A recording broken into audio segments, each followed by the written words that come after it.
Welcome back to the home studio. Welcome to episode 84 of the Stevie Richards Show. Brand new day. We're out now Thursday afternoon, 2 p.m. Eastern time. We will turn it over to my co-host right away to get to the auctioneer pitches, all the stuff, James Romero. Auctioneer? Why are you throwing to me so ill? I'm just writing notes about something else. That's my new game every week. I was writing notes about something we need to put in the intro. Yes, hello everybody. Really?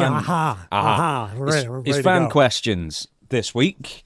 And it'll be fan questions in a couple of weeks as well, because I think we ended up skipping 2 weeks, or at least one, due to the Royal Rumble. So, yeah, I think we're going to have another fan question. So how you submit your fan question for this show. We keep it kind of secret on purpose because so many people send them in that it's just absolutely ridiculous, and we appreciate you all for it, is the latest post. It used to be the community board on the YouTube channel, the Stevie Richards Show YouTube channel. Go there, reply there. We've got tons of questions. We're not even going to get through all of this because there's also a ton of news that's happened that Stevie's going to react to, including what went wrong and what went right. There'll be solo exclusive YouTube videos as well, so keep it on the YouTube channel if you're listening to this on audio, on podcast. And we are going to have to do the intros quickly because there's a couple of shout-outs and stuff we want to make mention before we get to your questions. And one is, intro-wise, I know I've got a channel, Stevie Richards Fitness, of course, Stevie Richards cameo. He was actually late recording because he had to do another cameo just before we started. So once again, the links are in the description. Stevie Richards cameos are going thick and fast, as they always do, 5 stars across the board, because it gives you more than your money's worth, as I always tell him. And he charges too little and he gives you too much, basically, is what I'm telling you. Do you want to hear about the cameo I did this morning, which was like representation of that, but it was so much fun. This person, Craig, actually sent me one for a group of people that play a game called that I didn't even know about. It's actually out on PS5 and Xbox and PC and also Steam, called Masquerade, and this is Bloodlines 2. It's like a vampire RPG type game. So they wanted me to play Dr. Stevie in this, and I did it like someone that has kind of had their voice recorded and are kind of talking about, you know, the prognosis, diagnosis of all this stuff and everything. I put it in CCTV filtered footage, like black and white with the scan lines, and I did it like I was actually making a voice note about the situation in the game, these people's names. It was a lot of fun. It was pretty cool. You need to up your prices, man, I'm telling you. No one else puts that much effort in, especially Ric Flair. Stay our girlfriend. Stay the vampire's girlfriend. There's also the Patreon as well, the Stevie Richards Show Patreon. You get exclusive watch-alongs every single week. This week upcoming is going to be the Gimmick Battle Royal from WrestleMania 17, where it's actually 11 minutes intros and 3.5 minutes of white-hot action as well. But to be honest, that's kind of how we want. We always complained about entrances taking too long, but these didn't take long enough. I love the Gimmick Battle Royal. And we've also got the show before the show, the pre-show as we call it, notes, various stuff. We have a meeting coming up. It should already be out. No, we already did it. We announced the new day of recording, which is today, Tuesday. And of course, once again, if you're not familiar, it's out now. It's now every Thursday afternoon, 2 p.m. Eastern time. Here in the States, it's the day early. But like James said, it opens up for more solo videos. I'm actually going to do a What Went Right solo video on the Javon Evans cutter, that we're going to say the OG cutter. So there will be more categories of content besides the episode and the clips that you see 7 days a week. So we are going to talk about a couple of things we wanted to mention. First off, a fan, or actually a friend of a fan, wrote into the show last week. I believe it's called Chris, the fellow that was affected, has been diagnosed with terminal cancer, and some of his friends are reaching out to some people that he really like, musicians, of course you as well, because he's a big fan of the show, and quoting "I'll show you, you'll see," and all that kind of thing, and it's kind of like a running joke in their friend group. And I forwarded it to you, and you were more than generous enough with your time. I mean, it's not more than generous, it's the least we could do. You sent him a video. I don't know if you've called him yet, but we basically said on the show we'd talk about him for a minute at the beginning, and also because he's got a GoFundMe. It's not because he's anything else other than extremely unlucky, and he's just trying to get some extra money for, as morbid as it sounds, I guess, but also practical, afterlife care for his family as well. So I want to throw that over to you. Yeah, it's, we talk about GoFundMes and stuff where we see them where people need certain kind of, medical expenses or transportation or whatever it might be in many different situations. But this one hit me and you, and I think everybody that saw it extra hard because this dude is trying to raise money just to make sure that there won't be a financial hit for his partner, Maria, the children, everybody like that. It's for funeral expenses. So I've never seen it. I mean, they're probably out there, but a GoFundMe like that hit me very, very hard. He's trying to stay very positive. His friend Jack had reached out about this to us, and I sent him a video, hopefully to kind of give him a little bit of motivation to show everybody and make them see. But hey, I'm definitely going to keep in touch with Chris, with the family, and our thoughts and prayers go out to Chris, to Maria, to Jack, to everybody, and even another friend reached out to you that saw the video. But like you said, it's the least we can do, and obviously the GoFundMe link will be in the description and the pinned comment as well on this full episode. Right, we're going to get to the fan questions again, and once again, we're launching straight in because we've got so much news to talk about as well as so many questions. The first one calls from Westlogs, and they say, "Are you enjoying the show?" Well, I would enjoy the show much more. Thank you for the question. I would enjoy the show much more if Chris was fully in remission and Jim Shank was still with us. So, but I know what you're talking about. Enjoy the show. Enjoy the show. Yeah, I am. Them telling people to enjoy the show enables people to come to our show and hopefully really, truly enjoy the show. So, man, that's an inception of enjoying shows, isn't it? Well, we best move on. Jude Morrow says, "Hi, Stevie and James. Love the show. And Patron. Kit Wilson's current gimmick is very close to your Right to Censor promos. He's a heel enhancement talent, and from my eyes, this is a big homage to you. Does that make you proud?" Well, first off, do you see any of your character in Kit Wilson? There's bits and pieces of my character from other people too, so it's not like I invented being the buzzkill of WWE back in the day. But Kit Wilson, I can see a little bit of that kind of presentation. I would, if I had the opportunity to coach Kit Wilson, I wouldn't be so over the top because a lot of my stuff, when, like most villains, when do you think they're most ominous? When do you think they mean business? When are they the scariest? Not when they're shouting from the rooftops. It's when they're very quiet. They're very subdued and very calm. That's when you're like, oh, this person means business. The kid just needs levels right now, but he's putting energy into it, which I can appreciate. It's just the toxic masculinity. I think that's his main thing about everybody out there.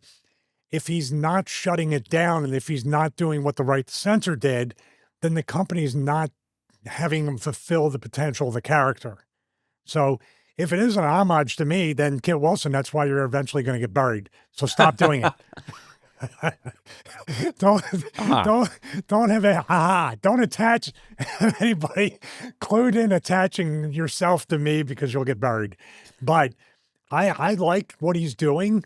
I really do. I just wish they would, I'll give a little bit of historical context with this. The Right to Censor was supposed to be a 3-week political parody group, and that was supposed to be it. Maybe a little bit longer, but not like a cult. The person that helped, or pretty much wrote things that I helped him out with, the RTC segments, we quietly and not so subtly shifted to the cult leader, the David Koresh's of the world and Charles Manson and all that stuff. That's when it got legs. So Kit Wilson would need somebody like a Bull Buchanan initially to be as heavy to protect him, and then he needs to convert people. But I don't see them seeing that gimmick that way. Do you? So you're basically saying he's complaining about something, but it's not having any consequences. So there needs to be consequences, or you need to affect change. Yeah, exactly. If you're just you're Grandpa Simpson punching the clouds, right, or yelling at the clouds. If he's ineffective as that heel character, now I would like to see Kit Wilson maybe become a manager, get some NXT people, some inexperienced people, and maybe one person like Godfather was the guy for me that he cemented the Right to Censor as the good father. What can Kit Wilson do to persuade or have somebody that can make him look like he has credibility. Does it have to be like the most masculine guy on the roster then? Not like a main event guy, but someone in the mid-card who you think that's a manly man, and then convert him. Then all of a sudden he's wearing lip gloss or something. I'll tell you who would have been the perfect person to do this, and they were going to change it anyway, and it's obviously way in the past. Adrian Adonis. If Kid Wilson was the guy that convinced him to not wear the motorcycle gear and be the tough guy with the grayish black hair, and adorable Adrian came out, I don't know if anybody's willing to do that right now or what it's going to really look like. Like WWE is very, very binary. Toxic masculinity. So the opposite has to be the proud gay American with the feathered boa and the wig and the dress. It can't be just, you know who else would have been like that? Really, really good if they would have put them together? Daniel Bryan is the eco champ. Mm-hmm. The eco warrior. You see what I mean? It doesn't have to be, it just has to be a more sensitive, which the fans will hate, and somebody lecturing them on that. But there's potential with this. And if it's an homage to me, like I said before, Jude, get far away from me right now, Kid Wilson. Say, as a matter of fact, I tell people all the time in WWE, just bury me and you'll get a push. You know what would be good is if they could somehow bring back the two vintners. Just because you mentioned Daniel Bryan with the eco thing, I loved that when there was a second vintner. And then if he'd rubbed his eyes and goes, I'm seeing double here, 4 vintners, that would have been perfect. Right. Let's move. Good question, though. And people like Jude, please follow Kid Wilson. Make sure you let everybody know on social media or in any way you can to WWE that you appreciate it. You want to see more of this character because maybe it'll make a difference. Next question. Super Kicks and Lipstick says, I know you can only speak for yourself and the rest is speculation, but my question is, the WWE 2005-2006 roster, loads of people asked this, so someone must have reposted. They were leaked a few years back. Was that valid, or is it fake documents circling around the internet for years to pop up over and over again? So I've got it on my screen. Have you got it up for you as well? I do. I have it on mine as well. Great, then. So you are on page 2. We should announce what this is claimed made in 2005-2006, and we're looking at $94,000. That's correct. Is it really? Yeah. Like to the penny? That's correct. Yeah. See, well, 94, 90, there was one year it was like maybe 97. It could be a 97. This could be the year it does it. This is indicative. Remember I talked about before, $75,000 a year downside guarantee. Sometimes you'll just get a little bit more, but you're not going to touch that 125. You see, that's a perfect representation of something like that. Now I know for a fact Big Show had the $1 million downside guarantee when he got signed, and that was something there. Nunio at 186, you double what I make, even though you're half the height. Mickie James is atrocious at 72. I don't know because she's on page 2. It's all alphabetical order. But I'm looking at that right there and I'm saying, how, when we have $75,000 a year downsides, Matt Stryker at 43? Now, they didn't like Matt Stryker, and Matt Stryker was a developmental talent too, correct? Yeah, I was going to say, because he only came to the main roster with the WWE ECW, didn't he? So maybe this is an April to April thing, like a financial year. This could have been in the middle of his developmental deal. Mickie James could have still been on a developmental deal with other money. I know mine's good. Shelton, I'm glad he made what he made. Tori Wilson, Trevor Murdoch, 48. That's before him and Lance Cade really started to shine as a tag team and won the belts, right? I'm just looking that up as we speak. I thought he went on the main roster in 2005, 2006. But you had Lance Cade at 118,000 during the same year. So I don't know if they were together yet with that. And this is 05, 06. So the Stevie Night Heat's gone. I remember wrestling Lance Cade on that. Randy Orton right there at that level. A lot of these I'm not sure about. And it really does come down to who likes you and who doesn't and all that stuff. I know that goes without saying, but I'm looking right here. Bob Holly, not sure what he was getting.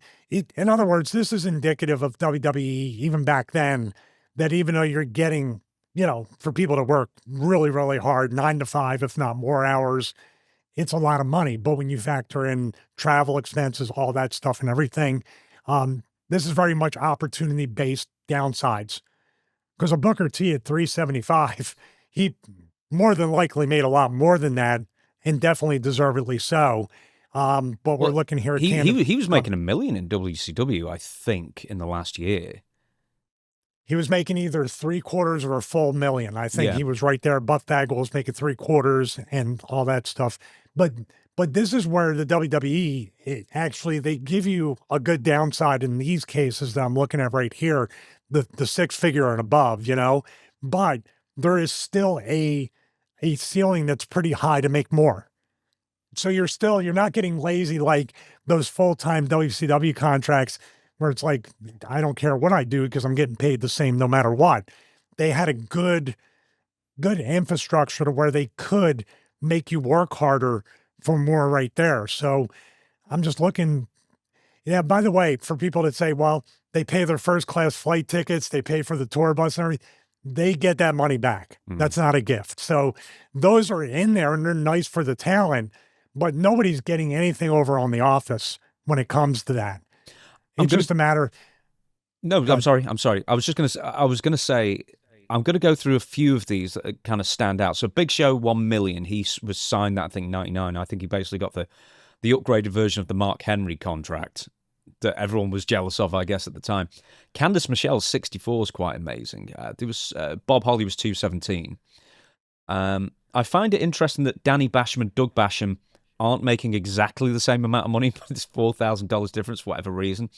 Well, can I say something real quick about that? I've never seen these kinds of odd numbers. They've always, like, whenever someone did tell me, like, if you're, like, I'm 75 grand a year, it's not an even number, but it's enough to where there's not a 77 or an 82 or whatever. Now, when they said I made 94, that wasn't a contract number. That was the total number, downside plus, say, trading cards, the action figures. It wasn't a video game because you still got paid. That would have put me well over 100. But that's what I'm saying. Like, when you're looking at these numbers, it looks like it's factored. Like, was Candice Michelle under a $52,000, like $1,000 a week, and then she made extra? Because these numbers, like Bob at 217, they were doing like 200, 225, 253. They were in quarters kind of thing with even type numbers. So when I'm looking at all these, like, you see Big Show, $1 million base salary, that's the way they would structure the downsides. Big Show probably made, maybe $1.5 million, $1.7 million because of video games, action figures, and stuff like that. Do you see what I mean? These numbers, they're not contract numbers. These are income numbers for the year. Let's mention a couple of other people. Edge was making a lot of money in 2005 because he wasn't world champion until, I think, 2006. Am I right there? I think it was the first month of 2006 he won. I thought Chris Masters, he was brand new at this point, but they were giving him, over $250,000, which is interesting. They didn't give him a quarter. Here's where I'm gonna split the hairs again. Yeah. Chris might have been under $75,000 a year guaranteed with the first contract, but he was on all the house shows. He was involved in everything. The house shows probably bumped him up, and then pay-per-views still paid out bonuses 90 days later. He was probably under 75, maybe 125, because they really did believe in him, but he was still unproven. So let's say 125, he doubled or a little bit more than doubled his money because Chris, and I remember Chris was on every house show. Chris was learning. And then remember, he was on all those WrestleManias. I think him and Carlito tug up against Hunter and Shawn, WrestleMania 22, I believe, tag titles. No, they were. Was that Carlito? I thought that was Kane and Big Show.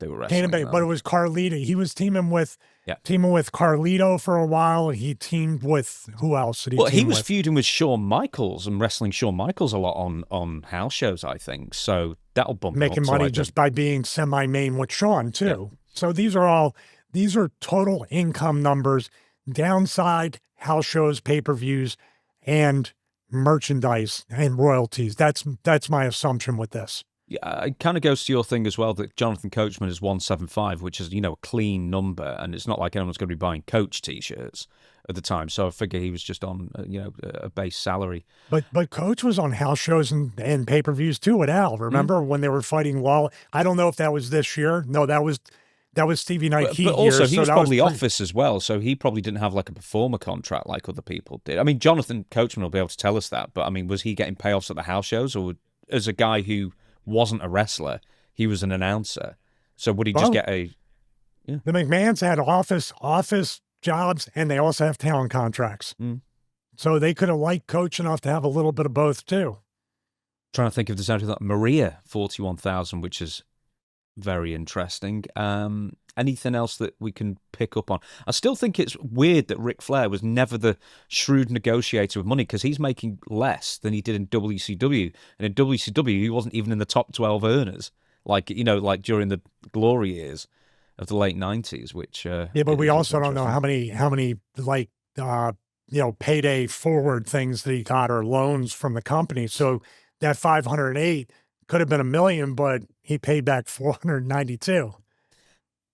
Are you on this? You're not on this twice, are you? You are on this twice.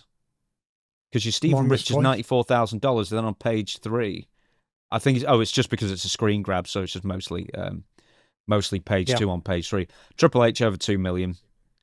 Could you believe? Trish Stratus plus receiving 20% of all Trish Stratus merchandise sold. That's interesting, if true. Well, I'll tell you what, the Canadians really, you're talking about Edge, Christian, Jericho, maybe Rhino, because he was in that group a bit, and Trish, even Test, when he was there initially with those guys, Val Venus, they got taken care of. They were very, very favored by the office. So I heard a rumor, I don't even know if it's true, that the company paid off Edge's student loans. When he came in, maybe, yeah. Yeah, when he first came in, when he was, either right before or right after the initial match where one of the Barricos ended up breaking his neck, which that kind of proves politically how much they believed in him, because that would have ended like 90% of they would not have trusted anybody after that. Yeah, he broke, even though it was a free. He broke their neck, not the other way around. The Barricos tried to break Edge's neck. No. Edge broke one of the Barricos. I think Miguel Perez Jr. No, you said it the other way around. Oh. It doesn't matter. But put it this way, Edge was healthy at that point. That's fine. Anyway. Well, somebody's neck got broken. I know about that. Somebody's neck got broken. We can assure you of that. So just looking at that there and knowing what you were earning, does that mostly ring true? Would you consider that a true document, not like a fan made up thing? I think it's closer to accuracy than inaccuracy, especially with mine. So I'm looking at that, and then I try to think back about people that were working all the house shows. The Rene Dupree, good for him if that's true. That's a bit high, but maybe there was a point where they believed in Rene. He was on every house show. He was doing whatever he could, but I don't figure Rene didn't have a great deal of merchandise. I don't think he was in a ton of video games.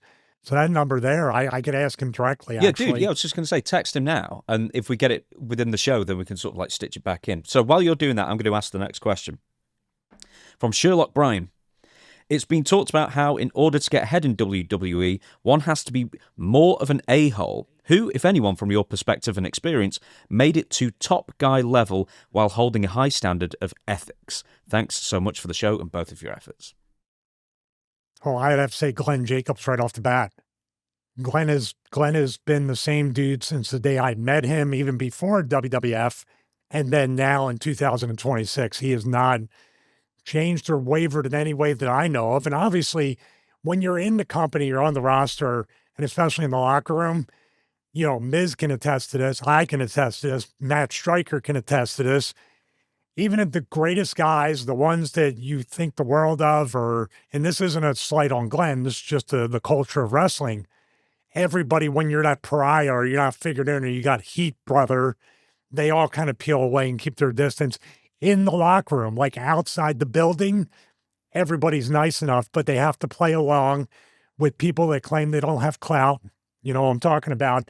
And they get the word down from these people to no. And then the word down from those people, you don't have heat. That guy got heat now. It's an exhausting game. But Glenn is the number one person I can think of that never really changed. There's other people like even Val, because I've wrestled Val a million times. Val was sort of the same guy when I came into the company, and then when we got to know each other and everything like that. Eddie Guerrero, there's certain times when people get fired up and everything. I mean, you're talking, Kurt talks about Eddie trying to double like Kurt backstage trying to fight. You know what I mean? Those things happen, but Eddie always seemed the same. Kurt never seemed different to me either. But then again, you're punching up into the stratosphere as somebody like me, and Kurt Angle has a whole new set of problems besides other things. Same with Eddie, other people, but they're pleasant enough. And even sometimes, here's the thing too, when you're in that stratosphere, as I would say, it's so politically exhausting. It's such a thing. You have your head on a swivel that sometimes or most times those guys would search out guys like me because it's like, I don't have to worry about it. I can just be a normal human being and not watch every word I say and things like that. So most people outside the business, and you'll see them at conventions, it's a whole nother side of them. The example I give, China and I did not get along at all in WWF. But when I saw her at the one or two conventions, perfectly fine. The business brings out the best, but it also mostly brings out the worst in people. So the one name I would attach to that, once again, long-winded answer, would be Glenn Jacobs, Kane. Next question. Gavin S. says, if you were ever a comic book reader, what was your favorite character to read and your least favorite character? Also curious if you ever went as deep as having a favorite writer and or artist. I'll answer the second question first, and I would say no. I would say probably Frank Miller, Dark Knight Returns. They made that into a great, great animated movie. Batman, I could read Batman comics all the time. Very much, when I was traveling and when I first got the first iPad, one of the first things I put on there was the Nightfall series, the graphic novel, and that would be my favorite to do that. I try to get into comics here and there, but it doesn't. I'm actually trying to read in general. I actually downloaded Project Hail Mary, which is a movie I really want to see this year. But as far as graphic, I know I watched The Boys on Amazon Prime, but never read the comic, things like that. So I know you're probably a lot more into comic books than I am. You know I'm not. Do you? I didn't know that you weren't into comic books. Dude, no, just because I'm not into superheroes. I'm not into. I did try with comics. I can never get into them ever. The only comic books, I know this sounds ridiculous, that I ever had that I actually liked when I was very young was the Sonic comic. So I was a mad fan of Sonic the Hedgehog. That's it. And I think I've got them somewhere still because I never throw anything away. But no, I'm never a comic book fan ever. Even now with the movie, you don't watch superhero movies either, do you? No. It's too... I like it. Dude, you'd have to get on the ground floor now, or else, because you've got like 1,800 different films that all like somehow link to each other, and then all the series as well. It's like you can never get into them, or fully explore the genre anymore. There's just too many. Yeah, I just text Renee. We're going to try to see if that number for him is accurate, so we might have that information as soon as in a few minutes. So the thing, too, with comic books, I think now we're spoiled. It's the reverse. You watch the movie or you watch The Boys on Amazon Prime, then you want to check out the comics. I see a lot of people doing that. I'm very much a visual and audio person. So if there was like audiobooks and stuff like Project Hail Mary, it's going to be an audiobook because I could be under red light panels. I could be in the sauna. I could be working out. I can just be doing the taxes and then listening to the audiobook as I go with that. But all day long, it's Batman. Anything Batman, that's my favorite superhero, and it probably will be until the day I'm gone. When they killed Superman, that was a big to-do. That was when I started kind of looking at the comic book kind of culture. But man, people were mad. I was almost scared when they were mad when they killed Superman the first time. I don't know how many times they killed him now. Maybe 6. Probably more times than the Joker, I imagine. I mean, he dies every other year, doesn't he? Yeah, then he takes his face off and puts I can't keep up with it all. Next question. There's a couple of the same ones. Andy Toth asks, apologies if this has been asked, but when did Stevie have his tattoo removed? I had my tattoo removed when I lived in Connecticut, and it was actually when I ended up getting my teeth knocked out. You know, I was wrestling Steve Bradley on an indie show as the fake Dude Love. WWE was letting me do, back then, WWF was letting me do like a lot of indie work for some reason. I don't know why. But we had a hardcore match, and Steve accidentally, like, the chair slipped out of his hand. I used to have a huge space between my teeth called a diastema. It was like a big Michael Strahan type gap. When he went to hit me with the chair, which back then people just swung for the fences of your head, and if you put your hands up, you were in trouble. So it slipped, and the side of the chair, the two, you know, when you're trying to hit with the flat, it kind of shifted, and the leg of the chair hit me right in the teeth and just knocked these teeth like dead and partially out. So they ended up having to do crowns, veneers, root canals, all that stuff. And there they are. Just got to get them whitened now. But during that time, I started to get the tattoo removed. And it was just a laser thing, which you're going through right now. And then years and years, I couldn't afford to keep doing it because it was pretty expensive. My friend in South Florida, believe it or not, was a laser enthusiast. And he had the same exact laser machine that they worked on. I looked at it, I could do that. It's the same one in Connecticut. I was paying back then like $500 a session. And it was just your regular, yours is going to be more. Mine was just a straight line. And he finished it off with 2 sessions. And the thing is, the reds and the blacks are kind of hard to break up, especially the red. So that's why it was 2 sessions on that. But yeah, I got it. People still ask me about that today. Why'd you get rid of that? It's like, well, I'm not going to wear it. It fit for the time, for the 80s hair pants. Well, you need to tell people what it was. It was a Motley Crue tattoo. That's the spirit. So yeah, you want to hear the backstory on that? Well, I was just going to say, you're not a big Motley Crue fan now then? Well, I'm still Motley. Well, then not today. Would have Vince Neil. What's he saying? There's YouTube videos subtitling Vince Neil. You think my Philly accent is bad. A Vince Neil accent is, I don't even know what's he saying. But I actually was in the Air Force for a short time. I was in the Air Force when I was, about to turn 18, and everybody was getting tattoos after basic training. And I looked at that and I was like, well, I want one. And I was going to get the whole Dr. Feelgood thing on my calf, the medical thing with the skull up top. But I was too much of a chicken. I said, here's the thing. I was like, man, I don't know if I can take pain. Once again, I don't want to travel, and I don't want to beat my body up like my father did. Look at what I did. So I was like, I don't know if I can take the pain. So I got the smaller one, which is basically the Dr. Feelgood cover, that Motley Crue in text right here. And the universe works, or God works in mysterious ways, that was the exact thing that got my gimmick over with the Daisy Dukes and a half shirt. It's so weird. What did your dad do as a job? What's that? What did your father do? Truck driver, long distance truck driver, local. That's why I said, man, I'm never going to travel as much as my dad, and I'm never going to beat my body up like that. Well, you actually answered the second question from NWO Sting Wolfpack, who did say, what was your tattoo, when did you get it, and why did you remove it? Or when did you remove it, and why?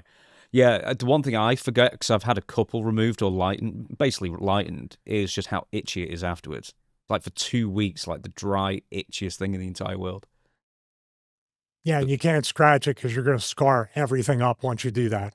Well, I know that from when I had chickenpox. I thought, I'm too old to get chickenpox for the first time, and I was like 32 or something. Can't be chickenpox. Scratched every single thing, burst everything. Now I've got chickenpox, look, scars. You can't see them anymore, but yeah, it's the same thing. Red equals green, brother.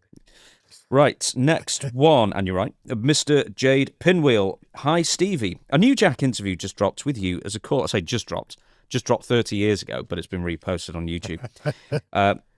I was wondering how close you guys were and any other stories you have. Thank you. So to explain, this is an old RF video shoot from 96. I can't believe they were doing it that early, I guess.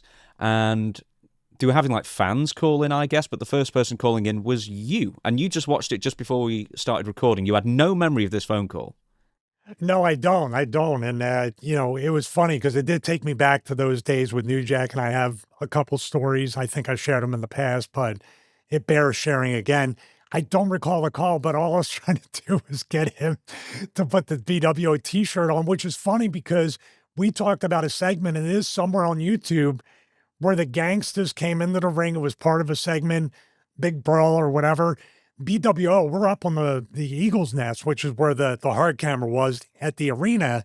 And sometimes people would fight up there. Dreamer got choke slammed, through those tables. A lot of people, I think even Sabu and Taz suplexed Dreamer, not Sabu, through those tables from the Eagle's Nest. And we were up there, and I remember New Jack put on the actual BWO shirt, and we were all doing the gangsters thing. And this was during the time where every week somebody was kind of being, the Japanese BWO, Taka and all those guys. We were getting people to join us to be a bigger group or associates. And I remember, we talked about, and we can watch it too, Steve Williams, Dr. Death, like we hit it. I gave him the t-shirt and he tore it, super kick, couple super kicks, then a duck, super kick. Raven beats him because it was Raven versus Steve Williams for the ECW World title. And I was supposed to work Steve Williams like on the next arena show where he was going to give me, what did they call that finish? It was decided to suplex, but it was, he'd drop you on your head. What was that finish called? I don't know. I can find out. Dude, they had me taking like at least 6 of those things and kicking out of all of them, which I said to Paul, I don't even know if I can kick out of the first one. And Steve laughed when I said that. And I guess he was very nice to me and very cool. But dude, if you look at it, you hear him. And if Chris can B-roll it in, I'm staring at him. I'm staring at Steve Williams, and it feels like I'm staring at him for 10 minutes. And I'm like, holy crap, that's Dr. Death Steve Williams. And I'm in the ring with him. And he goes, t-shirt. Because I was supposed to take the t-shirt. I just stood there like my mouth gaped open, like, oh my God. Did you never have that singles match then with him? Why did he leave? No, something happened after that. I don't know if he was in Japan or if he had any kind of medical thing, but it was supposed, for 2 weeks, I was neck bridge and I was doing everything I could to strengthen my neck. I was so scared. I wasn't scared because I thought he was going to hurt me. I was scared because he's bringing a Japanese style that's very, very tough. And I wasn't I was getting in the condition and shape for my spot. I was lifting weights, doing a lot more cardio, trying to eat right. But dude, I only had 2 to 3 weeks. How much can you strengthen your neck? I think it's just high angle belly to back suplex. I don't think it had a proper name. It's a Saito suplex, but they called it something else where you drop them across you like this. It's like a sweeping. God, please comment what the name is. It's something. God, I can't. I should remember because it traumatized me for 2 to 3 weeks thinking about this move 6 times. And Paul wasn't kidding. I mean, we did that in ECW, kicking out of like the craziest stuff. So like, I'm just like, I'm sure I could take it back then because I was too stupid to probably know it hurt. But I was starting to get smartened up that things hurt. I need to protect myself. So yeah. I mean, the next question. Well, actually, just before you do sorry. Because I don't want you to skip over because we were talking about this off air or maybe on the pre-show for the Patreon people. But New Jack really, I guess, did a big favor for the BWO things. He put it on and did the whole pose and everything you were saying. Yeah, absolutely. Yeah, that was good business. I don't know why. Every time I dealt with New Jack, and you're talking about, any stories I have, I'll tell you a couple. I remember anytime Meanie and I worked the Gangsters, and there was supposed to be a couple times I had a singles match with New Jack because, like, there were certain times, I don't know why New Jack, like, did never bring it out. I know if we worked, he would. There was one time in Webster, Mass, we got in the ring, and New Jack starts, like, doing arm drags and stuff, and starts doing, like, the tackle drop-down spot, like, the most simple of things. And that's where I was just like, dude, if we get to work, you're going to do these things to me. The people are going, I didn't say it like Pat, but I said, people are going to go crazy. I go, you only got to do it once in a match. You can do any simple, it's like the Maxine Dupree. If she does a body slam on the outside, it's like the highlight of the match. And I said, dude, if we can do all this stuff, everything like that. But if I start like doing New Jack stuff to you, and you counter something and hit me with like a big power slam or, some kind of move, or if you can skin the cat and come back. Like, I'm thinking of all these crazy things because he could do some stuff, but that's not what you pay to see New Jack. But in my selfish kind of thing, like, look, New Jack gave me an arm drag. He never did that to anybody else kind of thing. So that was one story there. But then, leading up to that call might have been the reason why New Jack was like, yeah, I'll put the shirt on, because he and Mustafa, especially him, were very protective of their brand, of their characters. And we were still kind of seen as half comedy, half serious with me going into the singles run. So for him to do that, it was huge, because New Jack never endorsed anybody that I can think of. Can you? Shark Boy. Shark Boy is the only other one in TNA. But that was well past. That's when he was just probably having fun. But back then, people legitimately hated these guys at one point and wanted to kill them when they first came in. And then they became very popular.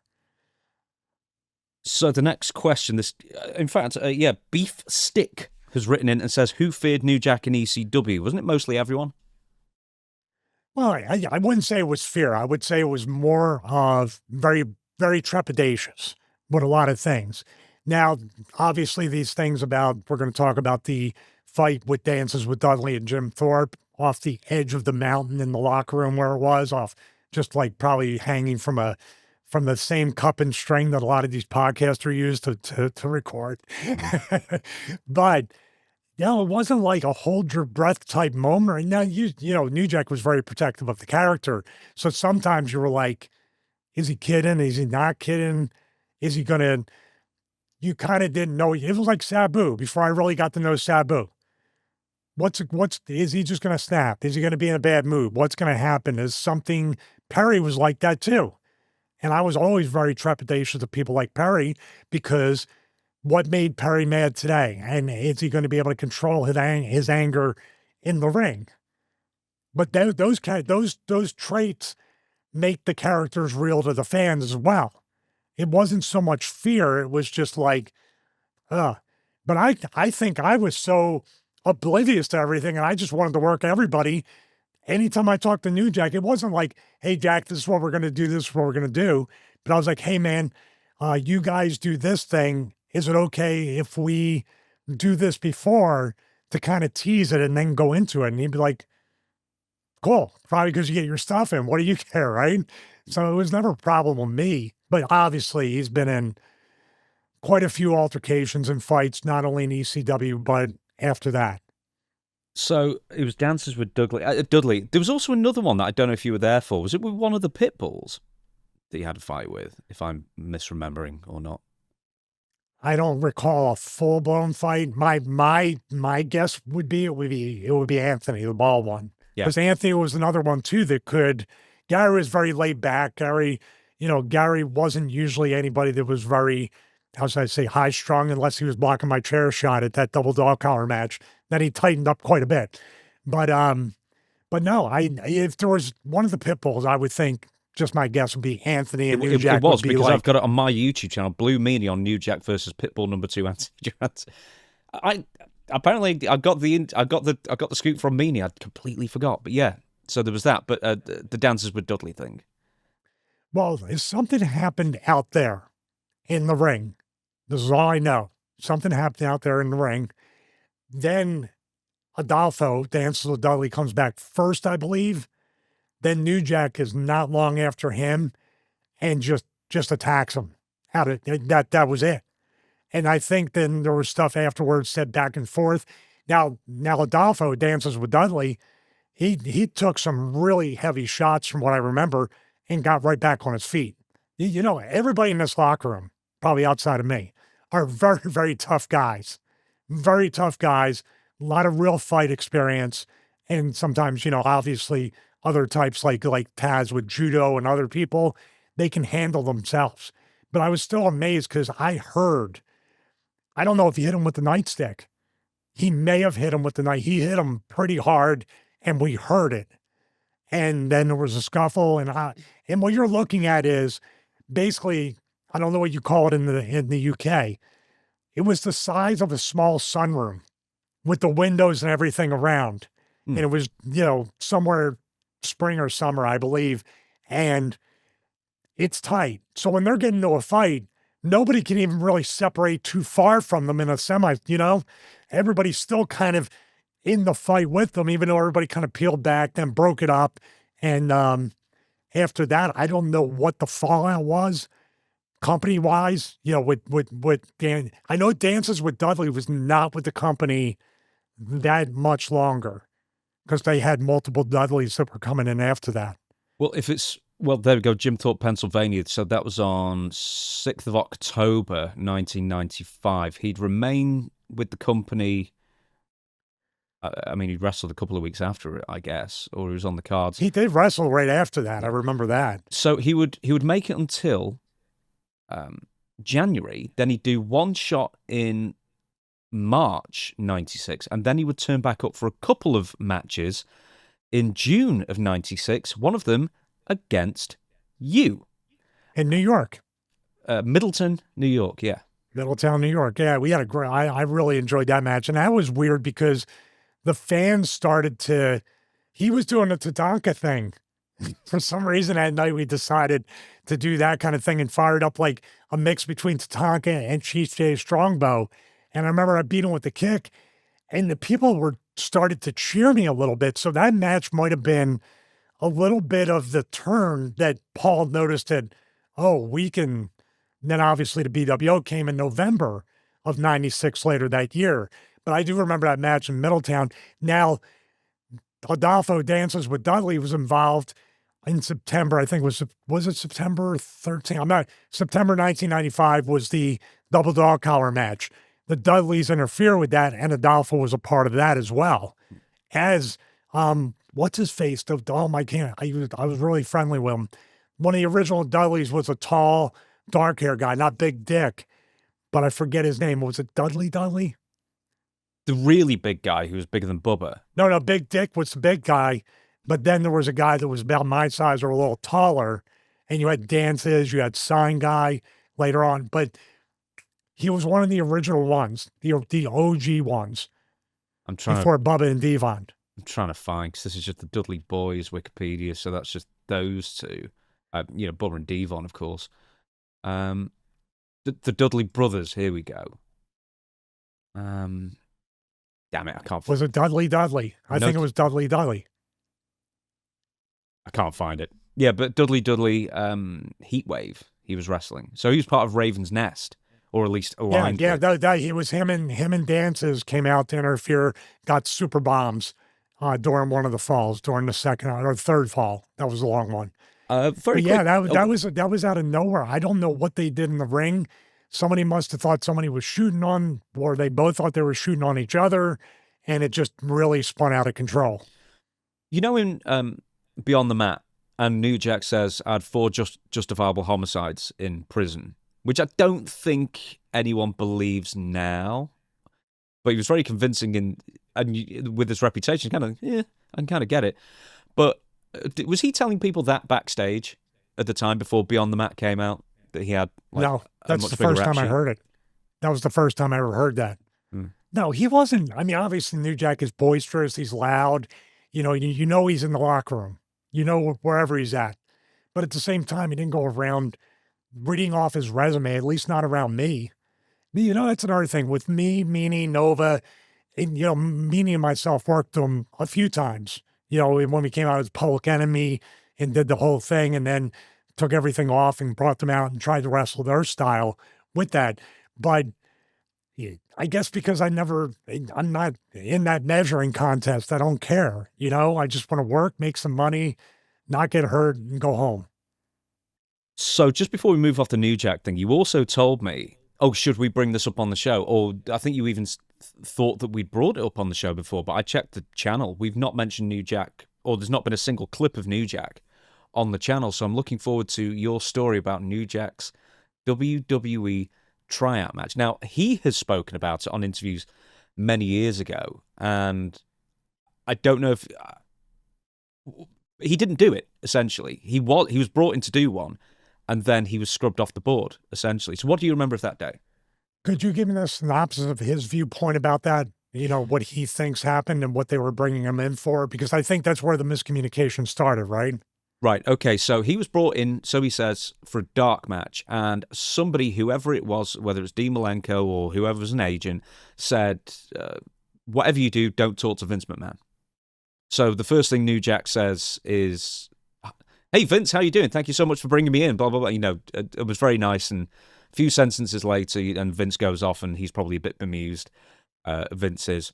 And then the next thing he knows, he was probably paid, and he was taken off of the card that night for a dark match. I don't know who it was against, but then I think they said, would you like to stay for the rest of the show? And he said, no, you've paid me. I'm done. See you later. And he just went to the hotel over the road, or the bar over the road. I think that's roughly his version of the story. He thinks he was taken off of his dark match tryout because he said hello to Vince McMahon. I wasn't aware of that, but I can see how Dean, or I don't know what Dean, when you bring up Dean Malenko, I don't know what his motivations are. They're usually not very good. He might have been messing with New Jack, so it just might be a placebo effect. Or Vince, like when he saw Balls that one time, after seeing him 150 times in the same exact caveman outfit, Captain Caveman, saying how much he loved Balls, produced his pre-tapes, and then when he walked by and saw him outside reading, like he had never seen him wear this out before, fire that guy. This is Vince McMahon. So it very much could have been catching Vince on the completely wrong millisecond of that day. Now, I remember New Jack got in the ring because I was in the ring. Val was in the ring. I don't recall if Dean Malenko was in the ring. It wasn't to prepare for a dark match. His opponent wasn't there. We didn't know what he was doing. We were just talking. I believe it was Miami, Florida, because I went to the gym where one of the American Gladiators owned the gym, and I remember that was like super cool. So I believe it was the South Florida area, either Fort Lauderdale or Miami. And he was fine. He was in good spirits, and I was like, this is, wow, they're really going to bring in New Jack to be New Jack? And I think I even asked him, I go, they're not going to give you like a name like Rothschild or something to make you a banker or something. And he's just kind of like, and Val was talking. I think they did even a little bit of stand-up chain wrestling or something. And that's what I was like thinking. I was like, oh, dude, arm drag him. Because I wouldn't let go of it since Webster in Massachusetts. But everything seemed fine. And all of a sudden I did see New Jack maybe about to leave, or after he got paid, and I said, where are you going? And he said, I'm done, I'm gone. And I was like, well, I thought they were going to do something with you. And he just shrugged his shoulders and walked out. And I was very jealous. I was like, I wish I could be you right now walking out. So that's it. I mean, there was no like rumblings of, except New Jack's here, because obviously the reputation precedes you. And now you're like, I'm sure Vince kind of knew who he was, and, and people had to let him know this is what he does, everything like that. He wasn't quite out of touch Vince that he became more so in the future. And obviously the workers, Dean knew him. What year is this again? I'm sorry. I'm sure. 2004 or so. So there would have been Benoit so you're there talking as about well. Eddie. You're talking about Eddie. You're talking about Chris. You're talking about everybody who went through ECW knew who New Jack was. And I didn't hear any rumblings that people were burying him or saying, don't hire this guy. It was really kind of surreal. I was like, are we going to see like, Natural Born Killer's head in dark match or whatever he's doing?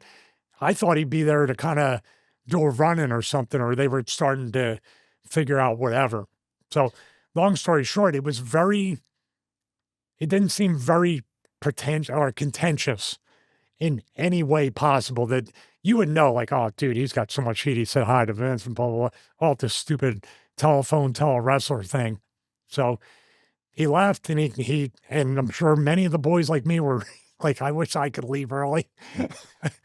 So when you were talking to him then, did he not say why he was there? Did he not say they're taking a look at him, or he's doing a tryout, or he was just visiting? Did that not No, but I never said, what are you doing here? Because you know why? There's a couple times I heard people say that before that. It doesn't sound, it's like, what are you doing here? Like, you don't belong here. And of course, I knew the guy, and then you want everybody to come in and make money.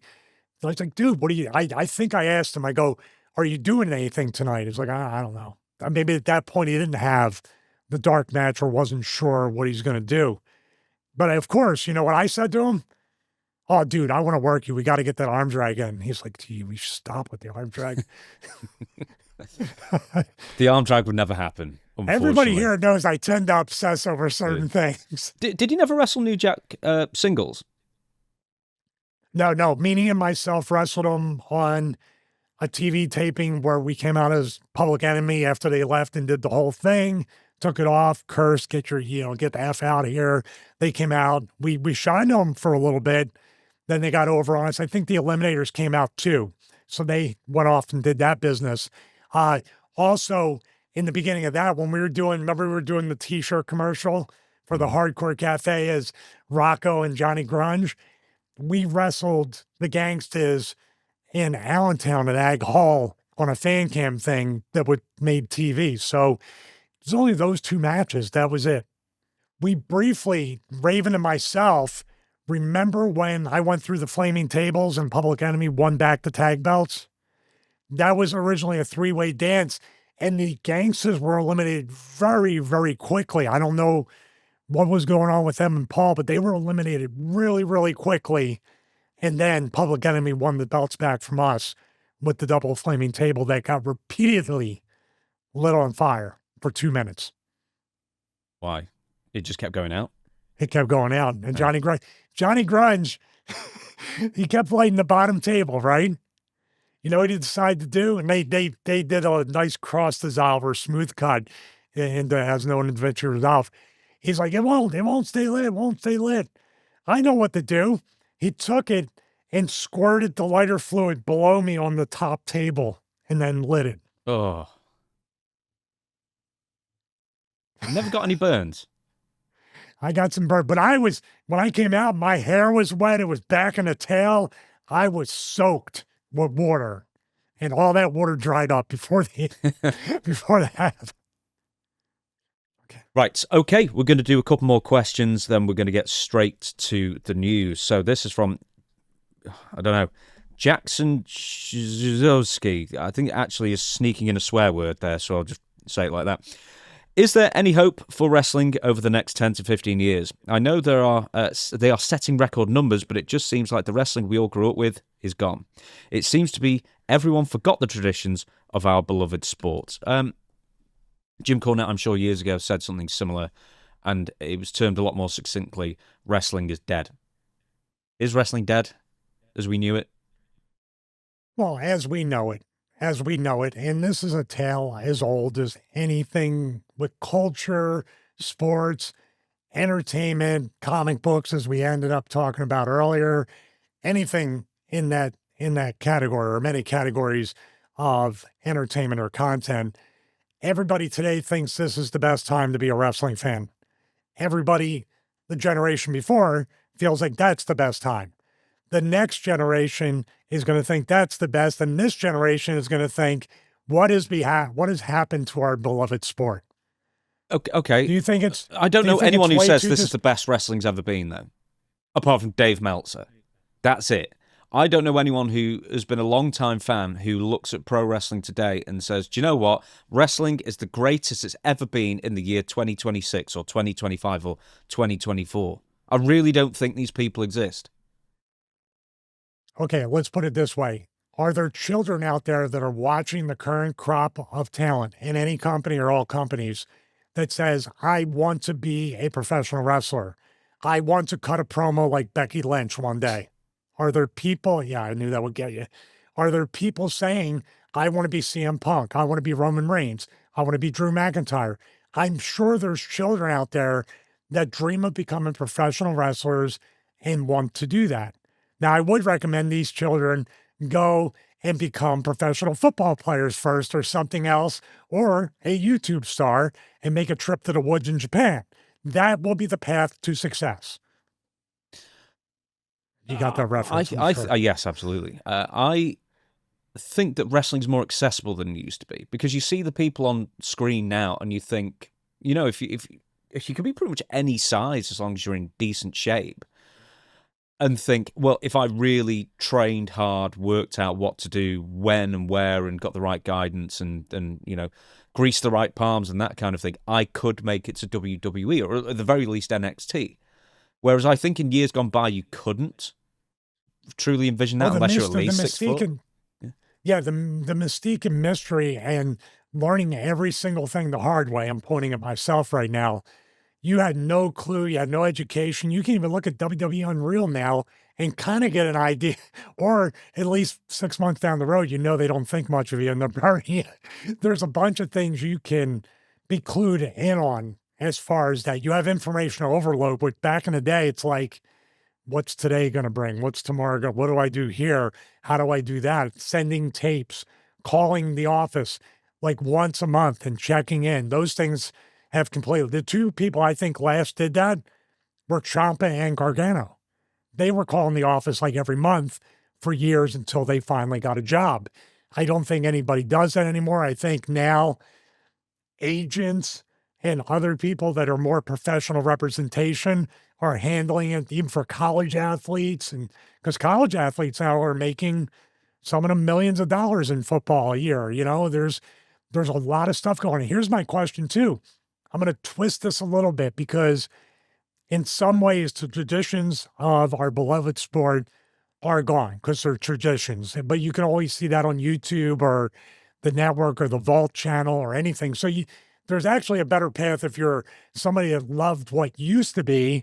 Isn't there a lot out there you can still enjoy without ever touching the current product until they take it down? That's what they're going to do, start rewriting history. Here's my question. Is the path to fulfill that childhood dream of being a pro wrestler, is that window going to be smaller and smaller and smaller and smaller because TKO, Ari Emanuel, Shapiro, Nick Khan, they have all these celebrity connections which limit the spots even more for somebody, just regular old Stevie Richards, to try to get a spot on the show. The Logan Pauls of the world, the Bad Bunnies, the Jelly Rolls. If, say, they start to get UFC fighters, they can't fight anymore, involved in wrestling, and they become full-time like Logan Paul. Is anybody going to beat out Conor McGregor for a spot with the company? With TKO? I don't really think it matters, does it? I mean, as long as they're suited to the... I don't think I'm saying it as far as, like fans getting into the business or, people growing up getting into the business. What I'm saying is you have an instant draw with some of these people they have access to, these celebrities, these athletes, all these people. But that's been going on for decades. I mean, like... It has, but not as much. But now Logan Paul is a full-time wrestler. He might not be 365 days a year or 52 weeks, but he's more full-time than any celebrity, and he's doing extremely well. In the ring, outside, he's got a few things going on that you're aware of. CoffeeZilla. But I'll do that. You're hoping for that chant in Saudi Arabia. So, which is interesting because he got booed less than Triple H. Which is kind of amazing. But what I'm saying is the culture of what they want a wrestler to be, you're going to have a lot less spots opened up to the people that went on the indies, went to wrestling school, went through the PC, to try to have a sustained effect to keep your spot. It's going to be harder than ever. Yeah, but that goes that's cyclical because Triple H and co made sure that they want to focus more on indie wrestlers in this latest camp, which they haven't done because they don't want to pay them. Because they don't want to pay them a lot. But what I'm saying, all I'm saying is now you have two different things. You have the people that Triple H already has crowned as they're in NXT to be on the main roster.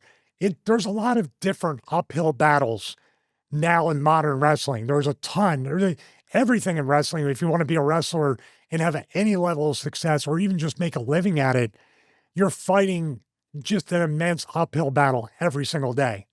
And that's even if you have the physical traits. Like I didn't have the physical traits. So now you have basically 2.99 strikes against you that you have to make that other 0.01 kind of count and get you noticed. So as far as wrestling today goes, or pro wrestling or sports entertainment, whatever you want to call it, has it just morphed into something that just doesn't quite resemble wrestling at all anymore? I think that's kind of the question is. I mean, the wrestling that we all grew up on is it completely gone? Is it unrecognizable? I don't think it's unrecognizable, because how much does our generation, or even the ones before it that might tune into it, when we get that little something like a Drew McIntyre, like, wow, this is exactly, he got heat. He left the Rumble with heat. You know, he's a heel champion that's being, there's elements, but the problem is, it's like a tale of two shows. You'll have a Roman Reigns and CM Punk in the ring cutting a promo that you're just like, oh, wow, they're actually talking me into the building. They're talking me into subscribing to ESPN, $30 a month to watch a PLE. Maybe they're going to make me want to go to Vegas and see it in person. We're going to get to that. But at the same time, on the same show, but maybe not the same, sometimes the same exact episode of Raw or SmackDown, you get a Becky Lynch, AJ Lee promo in the same exact show, or you get a Drew McIntyre Sheamus match. You're like, oh my God, this is like Valentine Piper, or, you know, this is physical.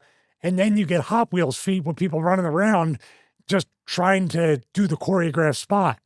That's where WWE needs to change for the better.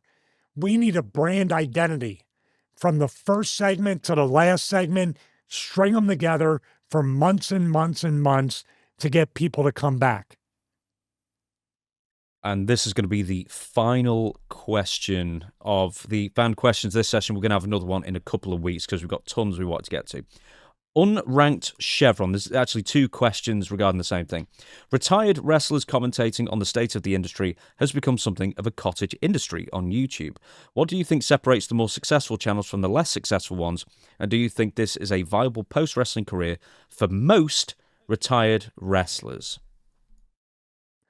That is an excellent, excellent question. And I don't know where we fit in. I would probably ask you to kind of answer that with some kind of perspective before I do, because that's a deep question, and I honestly would need maybe a few extra seconds to think about.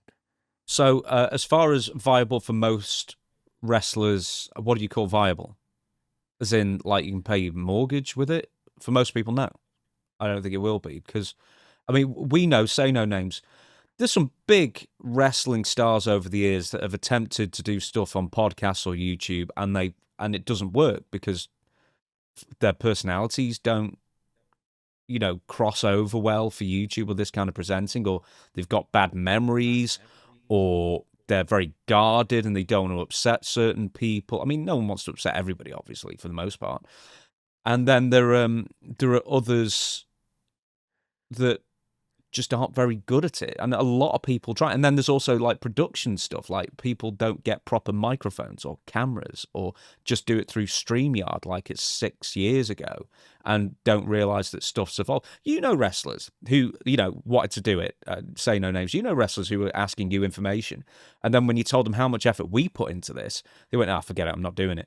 Well, they hung up on me 45 seconds into what I suggested they do. They're like, no, not doing that. Bye. It's because people are lazy. That's what it is. They want to coast on a reputation, and they're lazy. And we're not lazy doing this. And like the amount of content we put out, we put so much effort into it. Me, you, Chris does as well. Other Chris does, who does the shorts and reels and stuff. This is all, for the most part, really, there's going to be the odd flub. But this is all really professionally done for the short amount of time. And the fact that we're all amateurs really doing it. Yeah, I would say this. I think I've talked about this a few times. The wrestling business is such a double-edged sword for people that are in it, and more specifically and accurately in this, after you get out of it. The wrestling business essentially, and Dutch can tell you this because this is what the business, it's kind of an enhanced version of basically like what Cornette said. It used to be where everybody thought it was real and nobody got hurt. Now everybody thinks it's fake and everybody's hurting each other. I'm just saying, but that crop that I'm talking about, my generation, even before that, maybe even a little after, we are taught in a way, and this is just a very basic way to put it, to be as lazy as possible and do as little as possible and make the most amount of money. That's really what the mantra and mission statement of any wrestler would be, at least from the generations that I know. But I think there's an entitlement as well. I'm very sorry to interrupt, but I think there's also an entitlement as well with certain people in the wrestling business who get in, have had a career in wrestling, of course, and then think, like, well, of course people are going to want to hear what I've got to say. They instantly think they're over because it's them. Whatever I do, I'm over. I'm going to get it over. I just show up and put my name on it. And guess what? Mostly every YouTube channel, and mine included with the fitness and even the tech stuff, if I just kind of put my name to it, maybe somebody from the show or something else will check it out and do whatever. It doesn't work that way. It's literally, I'm considering a faceless YouTube channel next and just talking and voicing it over. People will probably know anyway. But getting back to that, post-wrestling, that indoctrination and into being lazy and entitled carries over. And also, there's something really to consistency and trying to be at least consistent. In other words, people know, and that's why we had to do the announcement and we were a little worried. Everybody was used to Fridays, 2 p.m. Eastern time. If you missed that mark even by 15 minutes, what do people do? Where's the show? It's the best compliment in the world. The best complaint to have. Hey, where's the show? 2 o'clock. Come on, I'm refreshing. That's awesome. But wrestlers also, and I've seen it in the past with Patreon, we consistently try to offer more value, not less, as time goes on. Most Patreons start out really strong, but then they're like, I don't really feel like doing this. And then they start not living up to the promises they made to the perks on Patreon. How many times have you seen both those things happen? Mm-hmm. Constantly. The pod fade or whatever you call it. I just think a lot of wrestlers get in to this thinking that a completely different genre. It's just, you're talking about wrestling, but this isn't wrestling. This is podcasting. This is YouTubing. This is completely different. Like, this genre, this vocation doesn't owe you a living. You need to work hard at it. And I'll give you an example of me. I do the solo channel. I've never been a wrestler. I'm merely an outsider commentator. But the fact is that I write really detailed scripts and I really try and get a beginning, middle, and an end. And for the most part, they do really well. And then, so I don't want to name names, but there's, for every one of our show, there's 20 that have failed. And the reason is, production, poor production, just not caring enough, just turning up and just hoping for the best, not doing your research, just not being suited to it. And there are so many people. Name how many wrestlers ultimately were great in the ring and then attempted to do, for example, commentary. Like Ric Flair is one of the greatest of all time. He'd be a horrible commentator. Like, he was a bad manager. It's like, they're not automatically transferable skills, is what I'm saying. And I think people don't realize that. And then after 5 episodes, when they see that the money isn't rolling in its thousands because you've not promoted the show enough, or no one was interested, or they checked it out after 1 and then left, is because it's something that they're doing that's wrong, or there's something they're not capable of doing, and that's satisfying the audience to an acceptable degree. Well, my perspective is, and this is where everything that I thought was a curse for however many years or decades through my career became a blessing. That nothing came easy, that the answer was constantly no in a fake subjective business where, as hard as I tried, it's always up to somebody else in a way. There was no real brass ring or anything. It was up to somebody to say yes or no, where there was a lot of no's. The harder I worked, there was more no's. And I swore, I promised, and I prayed to God almost every day that if you give me the opportunity or opportunities outside or after I'm done with this business, I will not waste them. I will make the most out of them. And it's a beautiful thing. And if people out there are into working out or thinking about fitness, that's one of the few things that you get the exact output out of what you put into it. Now, with the YouTube stuff or anything, we got to kind of pivot, and it's a fluid thing all the time. But I can tell you right now, where we're going and what we're trying to do and everything, it's awesome that we are getting output of what we're putting into it. That it only makes us work harder. Where a lot of wrestlers, they do think, if I show up, I'll be over. I don't need a good camera or microphone or anything like that. Or they just say, I don't know, which I've had many reached out to me, and I'll be like, there's no secrets. Here's what I do. Or I show them behind the scenes thing and I send them the direct link and they're like, dude, can you just get me a mark to do it? I was like, well, you're going to be, what happens when that quote mark decides they don't want to work with you anymore, or you burn the bridge, or you don't show up, or you're not consistent, and that person who wants to make money just says, to heck with you, I'm done, I'll do it on my own. It really, like, how many of these co-host and wrestler combinations have failed and gone away? Where you and I, you're not anything but a host. I'm not anything but a host. Hey, you're a host and you're a host. You got to work together, smart ass. So we work together, Chris and Chris. How many times, and Chris laughs because he goes, I've never had a wrestler reach out to me like on a day-to-day basis. I just text them because I had a hiccup when you were on camera. I looked at the timestamp, you saw me, and I text Chris and go, hey, cut that hiccup out at 15:50 in part 2. We want everything to be perfect. It's an amazing, I try to tell everybody that I'm still friends with or friendly with that I wrestle with, this is amazing. This is a feeling of freedom and accountability that I dreamed about for over 3 decades. And I love where we're at, and I just want to do more. I wish wrestlers could just, because there's plenty of room in the field for everybody that wants to do it. There really is. I think for some people as well, I think it's also important to say that they might just not have the experience to carry off a show long term.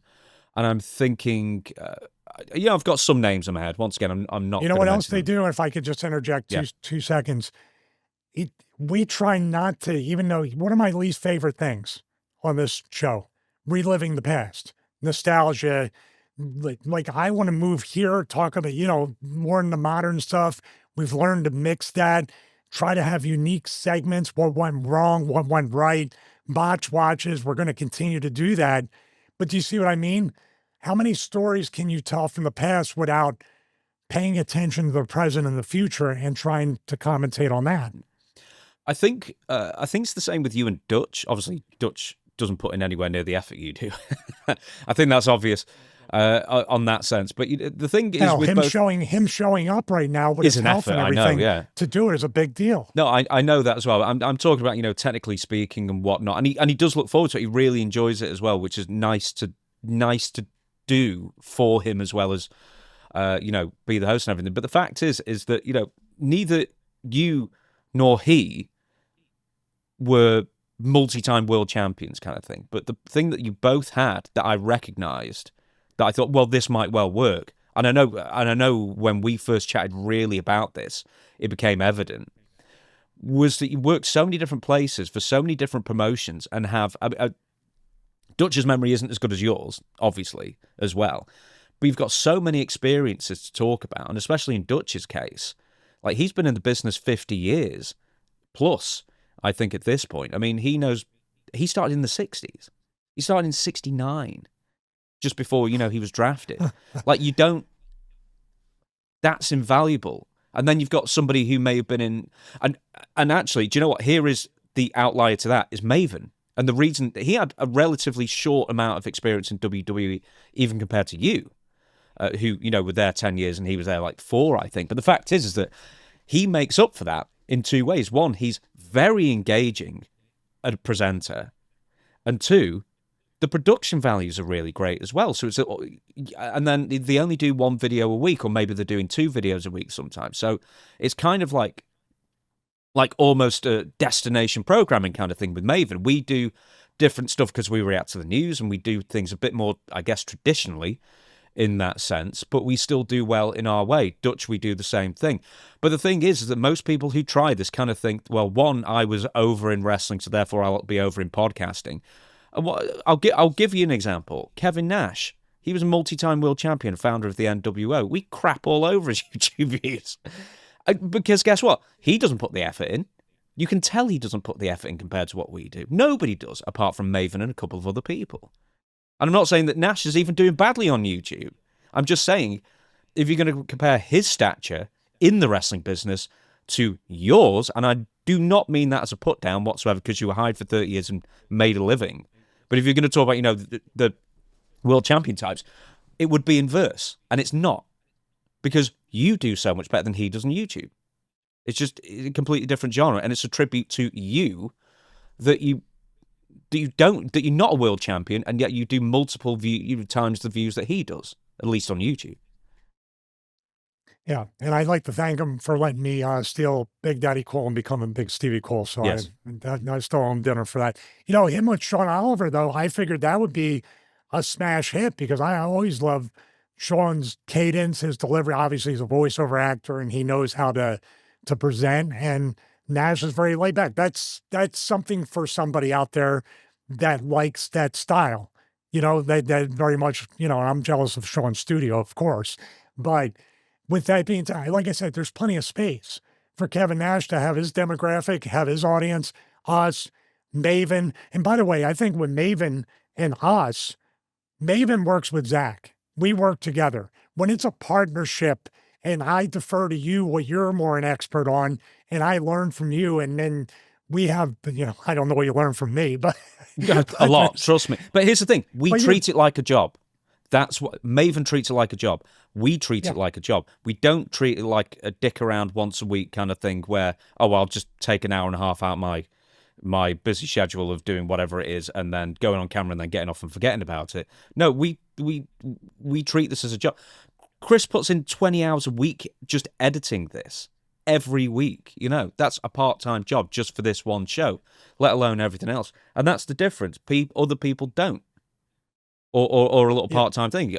I mean, it's easier for me because this is my full-time job, and it has been for years. We invest the money, and when we first started, just give people a peek behind the curtain again. We happily pay Chris. We happily pay Social Chris. We split everything.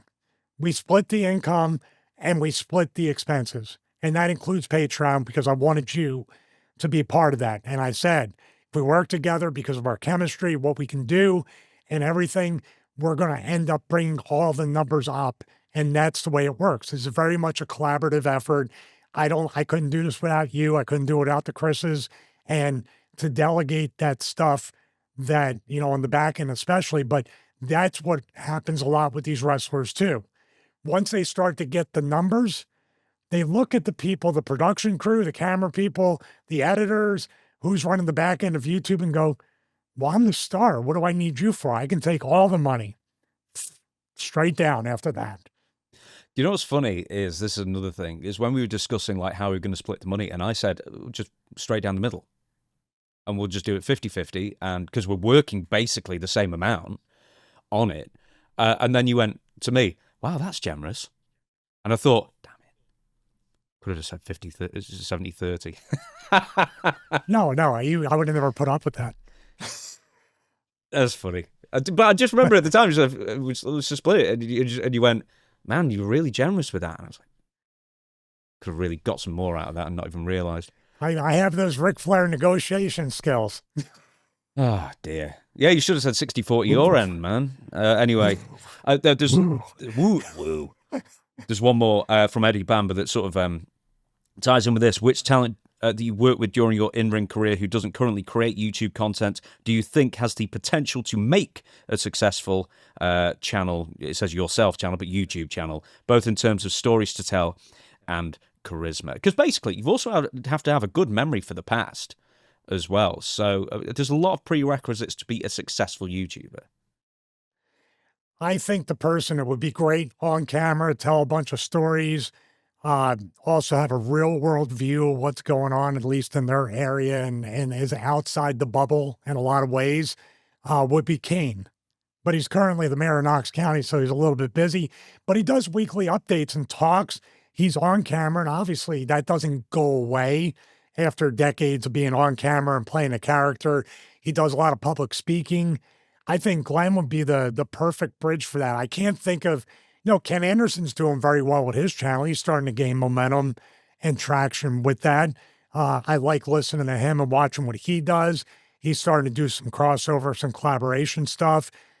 I can't think of too many people that already have tried this and kind of gone away from it. Glenn would be the one that hasn't done it, that there's still an opportunity for him to be a voice within the industry. Do you know, it'd be really good, and I said it's one of the few people that if they ever came up, I'd consider taking on a different show.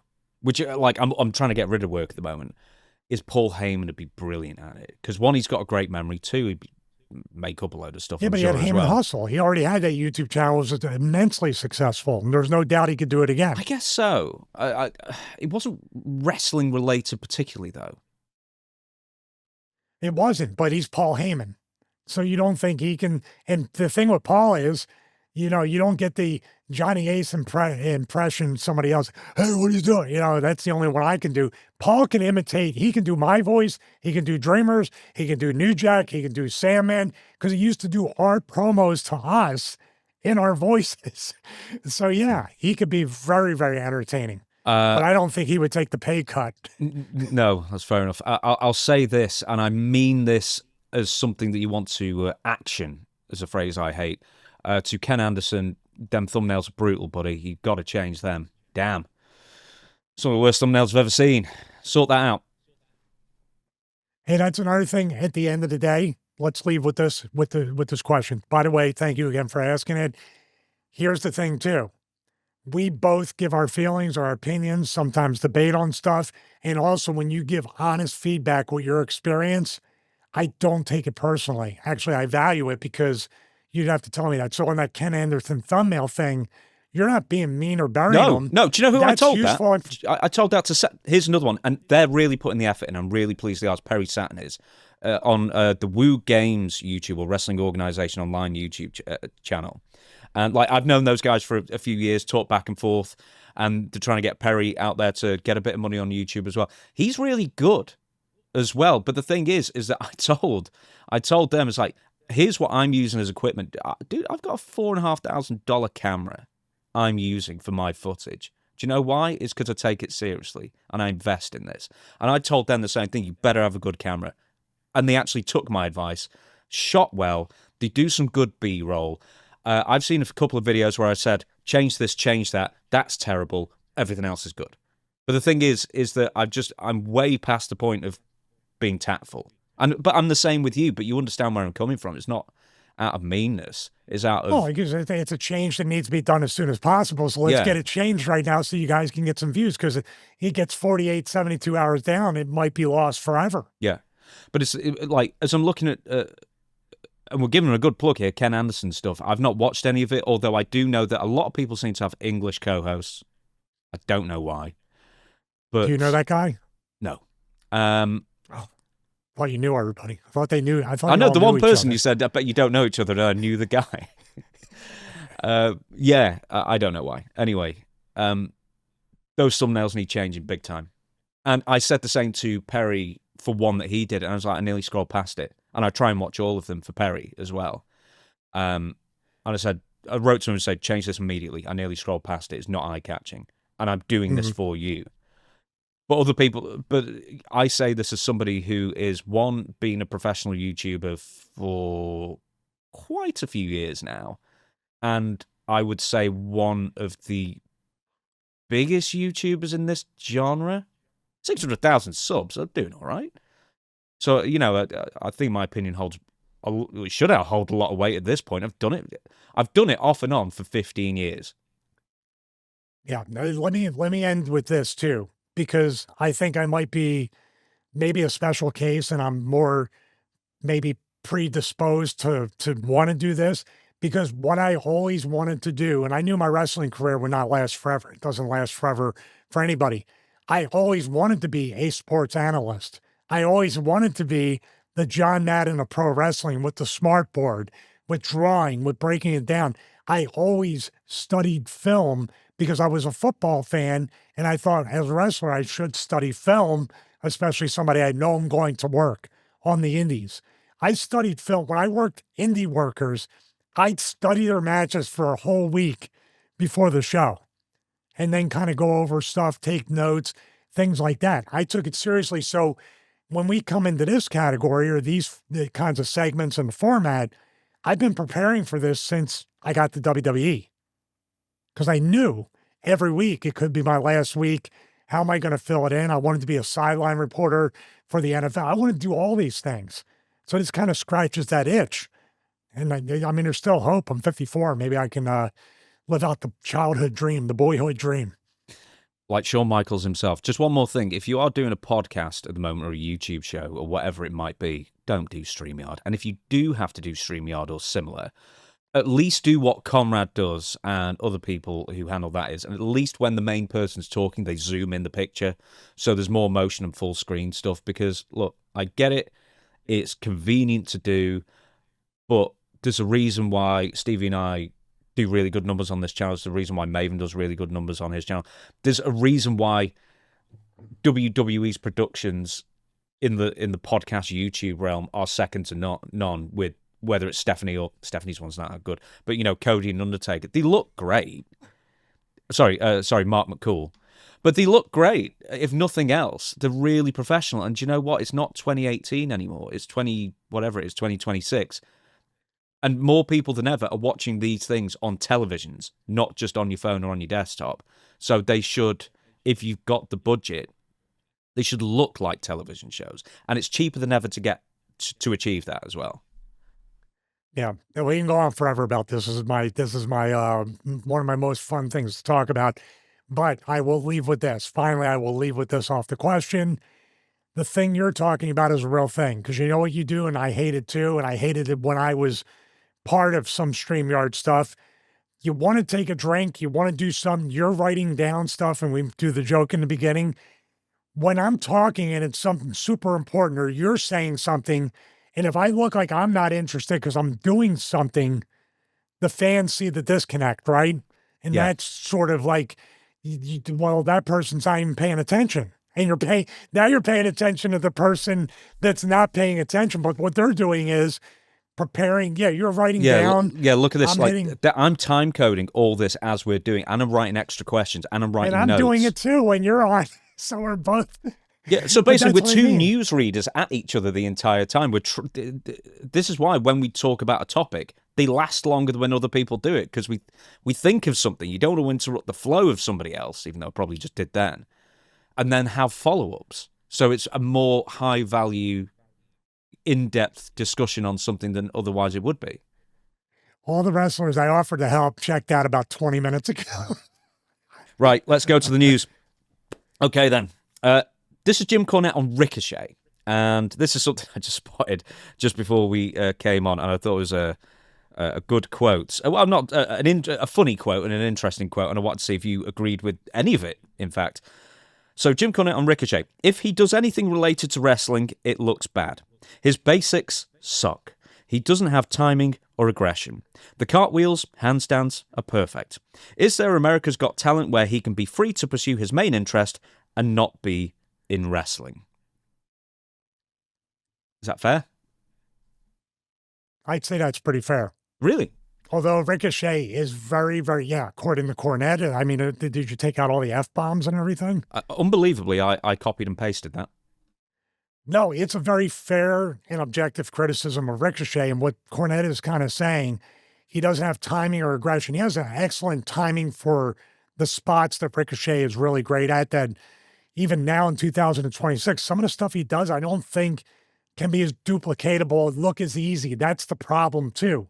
The aggression element that Cornette is talking about is something he makes it look so easy and effortless. It looks like he's not putting what it used to say, put some stink on it and try to look like he's vicious and hurting somebody or has malicious intent. It looks like a choreographed Circus du Soleil, as my Philly accent kicks in off that. No, Ricochet is one of the most naturally gifted, naturally talented athletes in pro wrestling. But Ricochet, when I see him, number one, this is the worst place to be. When Ricochet is taking a big bump in selling, I don't have the degree of sympathy I do for somebody like Tommy Dreamer or Cody Rhodes or anybody that's selling to where they look like they're really hurt and they need the fans to help them out. In other words, Ricochet takes a big bump, you're almost impressed by it, right? A big backdrop or just some bump where you're like, wow. I would say AJ Styles would be somebody that Ricochet should watch because AJ mixes a Ricochet-like style with that Georgia Bulldog mentality where AJ looks like he still wants to fight. He looks like he's nasty in some ways. And that is the missing element of Ricochet. The cartwheels, handstands are perfect. Is there an America's Got Talent for gymnastics or anything? I think this is one of the most tame criticisms of anybody by Jim Cornette. This is somebody like an agent when you come backstage. They say, listen, come here. We're going to watch this. Do you see the missing elements here? I like Ricochet, even though he thinks I'm stupid. I like Ricochet. I met him before, we started doing this. He always seemed like a nice guy. And like I said, incredibly, incredibly impressive. If anything, when he really shined, just for me, when he was Prince Puma in Lucha Underground.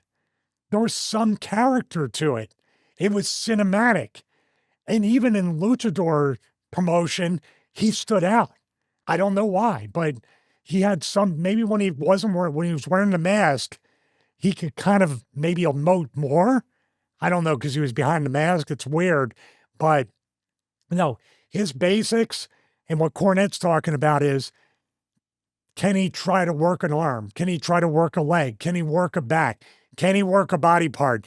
Is there psychology? Like the cartwheels, handstands, the thing, all that stuff. Do they lead to winning a match? Obviously, he's got the most impressive moves that I can never hope to even replicate 1/10 of 1,000,000% of, but that's when people stand out with psychology, and that's what's missing. And you can get mad at me, and anybody that loves Ricochet can get mad at me.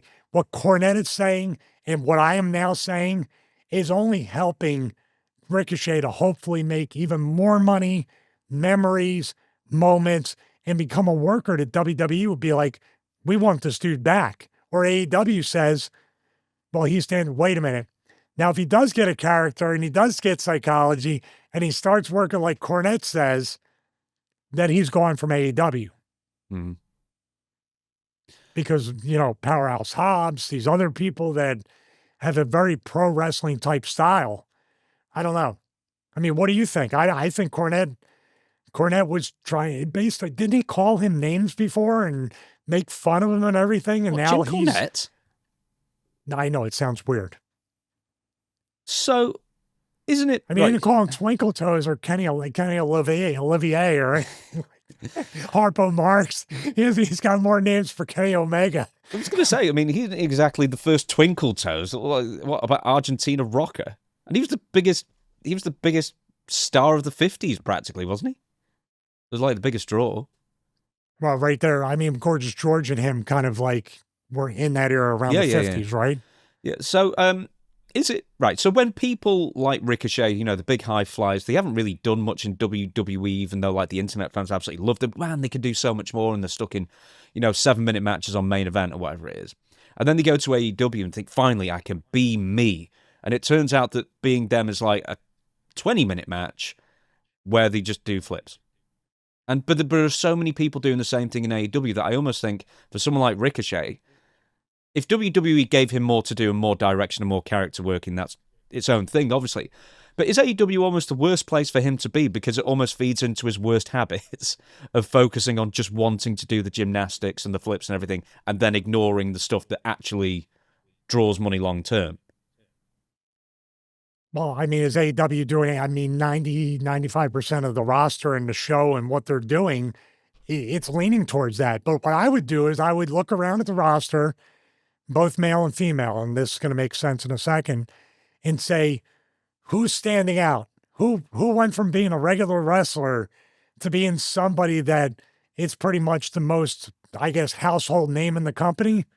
Toni Storm. When she went from Toni Storm to timeless Toni Storm. And I know he kind of tried to do the Andrew Tate type gimmick for a little while, right? Mm-hmm. At least on social media. So I would look at who's the most over person in the company and why. Who else is the most over person, even though they went away a couple times to make movies? MJF. Is MJF over because he went like however long with Will Ospreay or Daniel Bryan or any of these other people? No. The microphone, what MJF says and how he acts. What's he going to say next? What's he going to do next? And he backs it up with incredible matches. And that's where Ricochet, it comes so easy to him. He can do it in his sleep. Work on the other stuff. I guarantee you, man. And like I said, I've talked to him briefly at some conventions over the years. He seems like a very, very charismatic, like just a guy that can talk. A guy that if you put him in the right element, turn whatever you can find in him up to 11 to draw money, and he will. And it'll be like, it's almost like he would probably after that, he'd be like, well, it just feels too easy now. There you go. That's exactly it. Now you can be a lazy podcaster after you're done. I was worried that AJ Styles was trying to be a podcaster because he was registering for various trademarks with that kind of thing. How many microphones is he going to break when he rage quits? That will be coming up quite soon. But we couldn't fit it into this week. I've been vindicated by that clip. Right. Next on is LMAO. This is so fake. You had no idea about this, and it made it... Anyway, during a physical match with Kenny Omega, the recently returned from, I guess, legal exile Andrade. Sometimes he removes his trousers, sometimes he doesn't. It depends on the week, apparently. Action spilled to the outside of the ring. Maybe he was waiting for an OnlyFans. Maybe he's starting one up and the pants will come off. Well, yeah, maybe you should. Maybe that was just a teaser. Who knows? Anyway, so Andrade stopped near the barricade, and there were some ladies there, attractive ladies there. So you knew they were plants straight off the bat. OnlyFans models, basically, prostitutes online. Is what I'm actually saying they are. I don't like this fluffing up of nonsense wording. Anyway, they were there, and one of them was apparently called Selena Slay. So they all like get selfies with him. Andrade's meant to be a ladies' man, that kind of thing.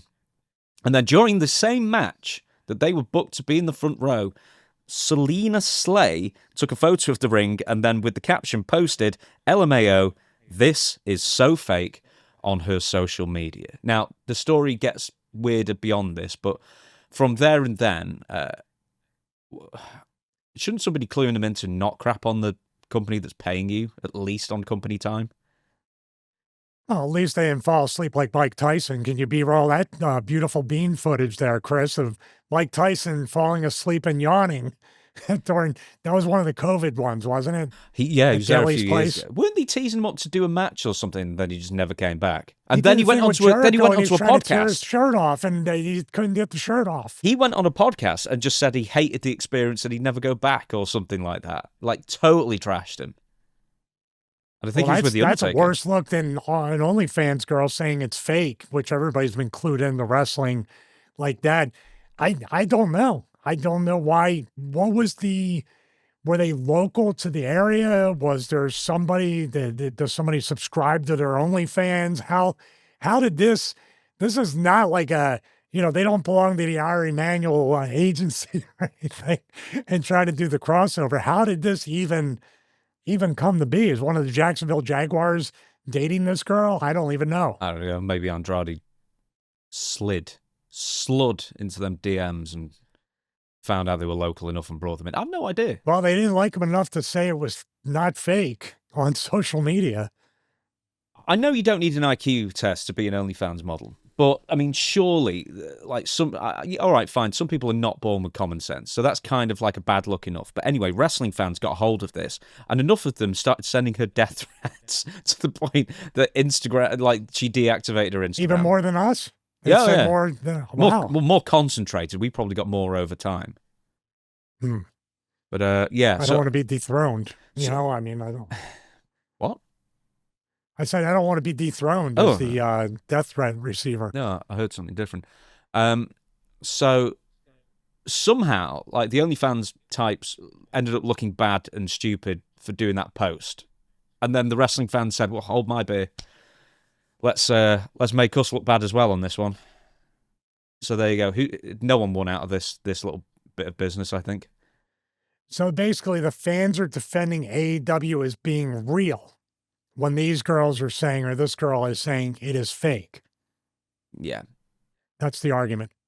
Yeah, I'm still stuck on the fact. I just want whoever Selena Slay's representation, I'm sure it's not Barry Bloom, who knows, it could be, sitting there in the same place, the same conference room that Shane McMahon took the selfie with Tony Khan, and they are negotiating this amazing, the face that, or the whatever, will change the wrestling world forever, Dixie Carter thing.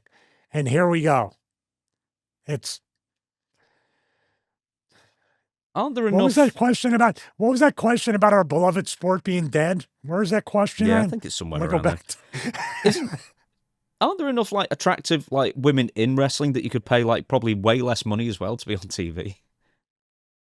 What about involving some of your female talent to do some stuff on Andrade, or people from the Nightmare Factory, or any of these other places? I know they're a WWE ID school. I'm just saying.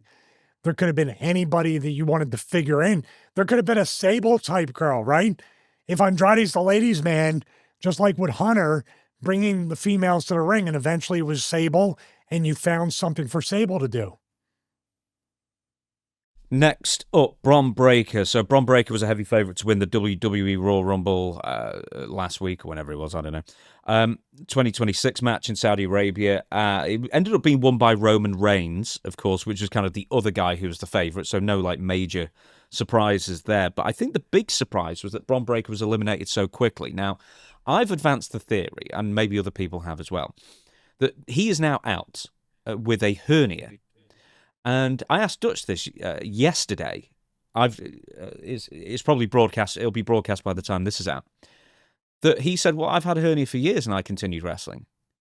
So I'm wondering when Bron actually got this hernia, and did he do himself a mischief by making it worse? Therefore, he had to have the surgery as soon as possible to hopefully make it in time for WrestleMania. But essentially, he was eliminated immediately, practically. And I watched it back, and he does nothing. Apart from the elimination itself, which is a bit hairy if you do have a hernia at that point, everything he took was like on the shoulder or rolling forward or whatever it was, and it was really safe. Then you go SmackDown the day before, he barely did anything. And now I'm wondering, has he been dealing with a hernia for ages at this point to try and just like get through, and then he couldn't anymore, and now he's had to have surgery very close to WrestleMania.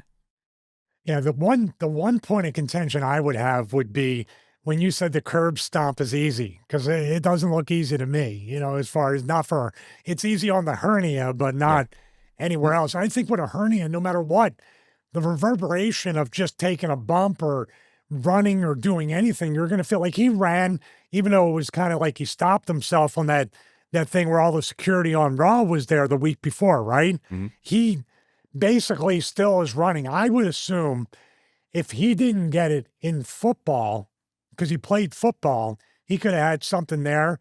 The training at the PC and working and then house shows, and maybe he wasn't quite warmed up one time. You can get a hernia a bunch of different ways. It's no joke. And even with a recovery time, you said of 6 to 8 weeks after the surgery, it's still, you got to get yourself back in shape. He's not able to lift like he used to. He still has to have that body. By the way, I wish I looked like Bron Breakker with a hernia all these years. But you have to think, is he going to be able to be, I mean, obviously he could be ready for WrestleMania physique-wise, but do you think he would safely be ready for WrestleMania if he only had like a month or so to work out? In a month, I'd suggest he would be. But if he can get back to like heavy lifting in 4 to 6 weeks, but this could be more serious and it could take months of recovery as well. Heavy lifting is, I think with a hernia, heavy lifting is off the table for months. No. I looked it up. It said 4 to 6 weeks you can get back to heavy lifting.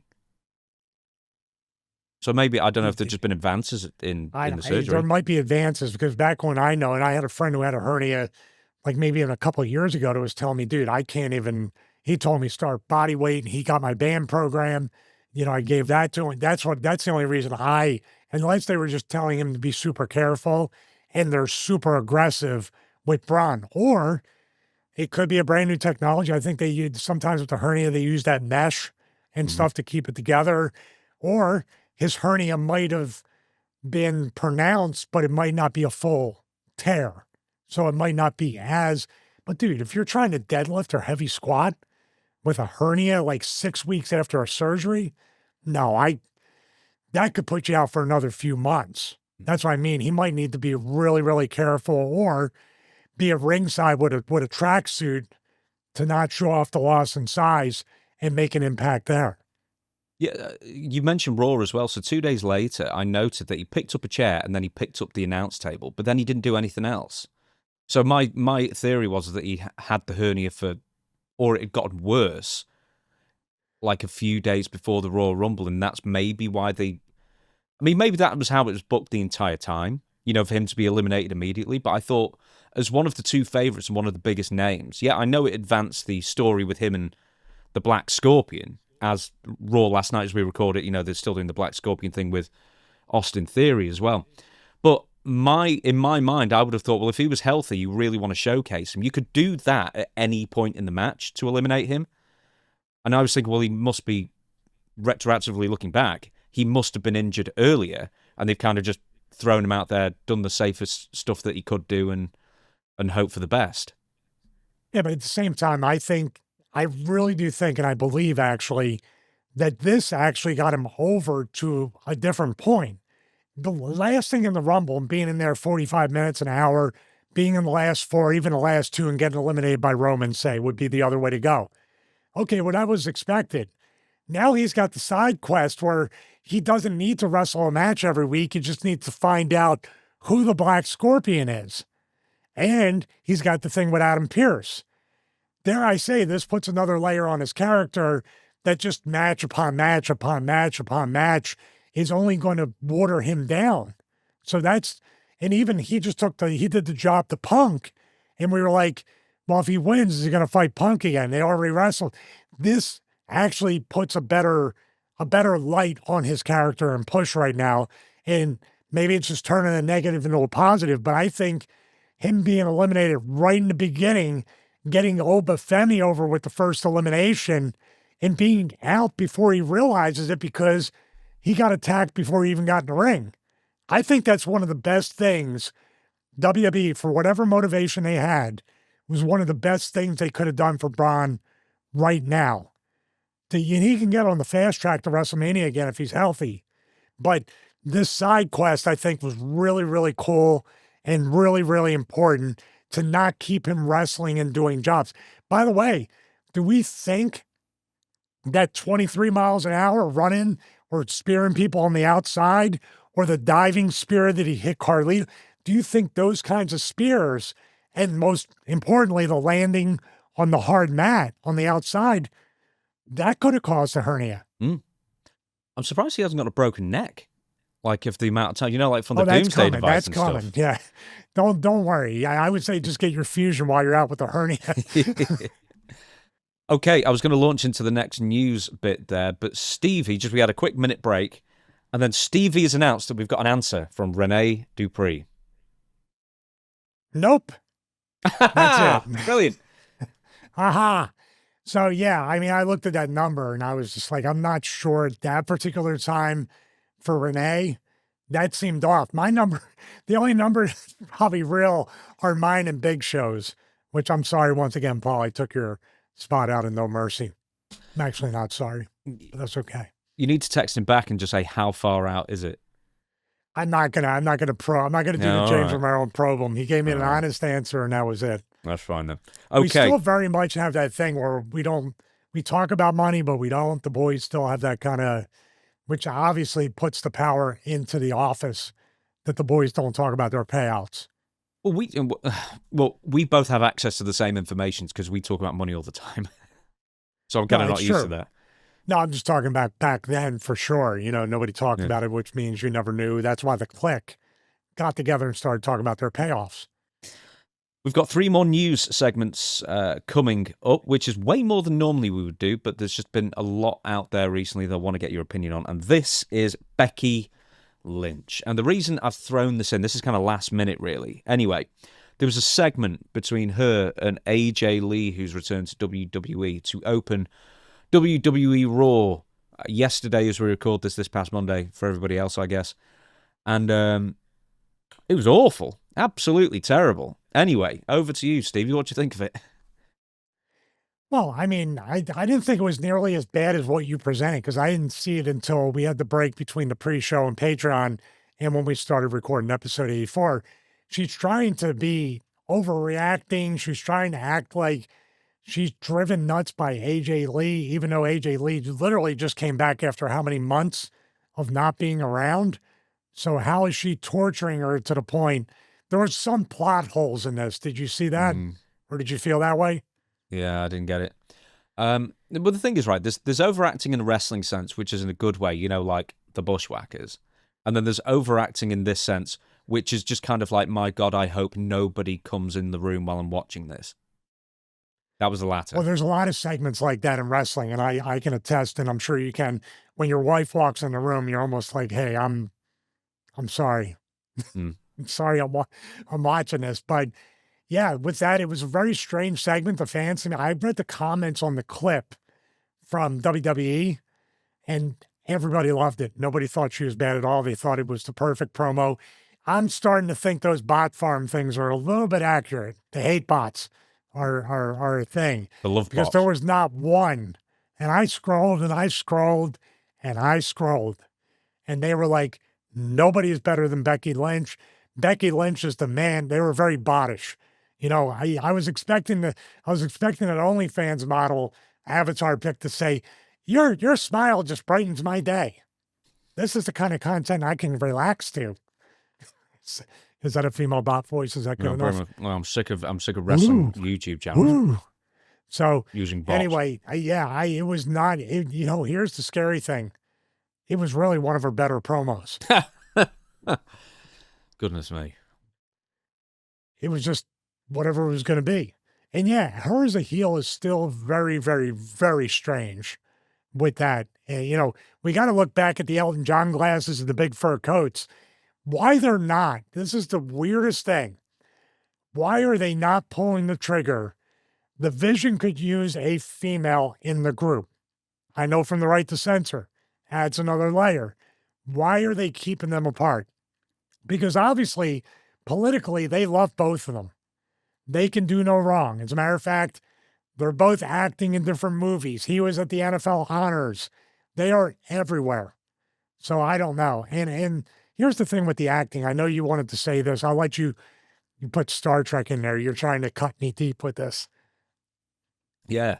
She's a professional actress.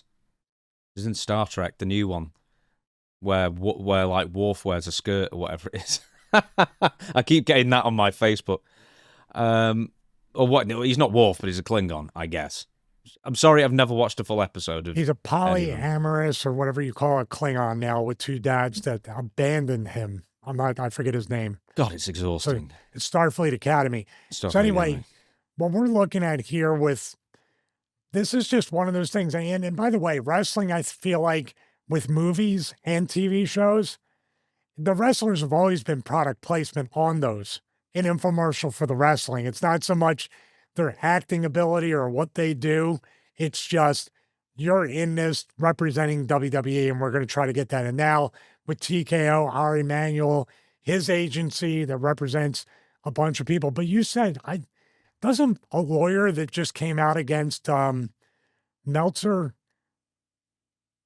he represents Drew, who got in the Highlander, and a bunch of other guys, right?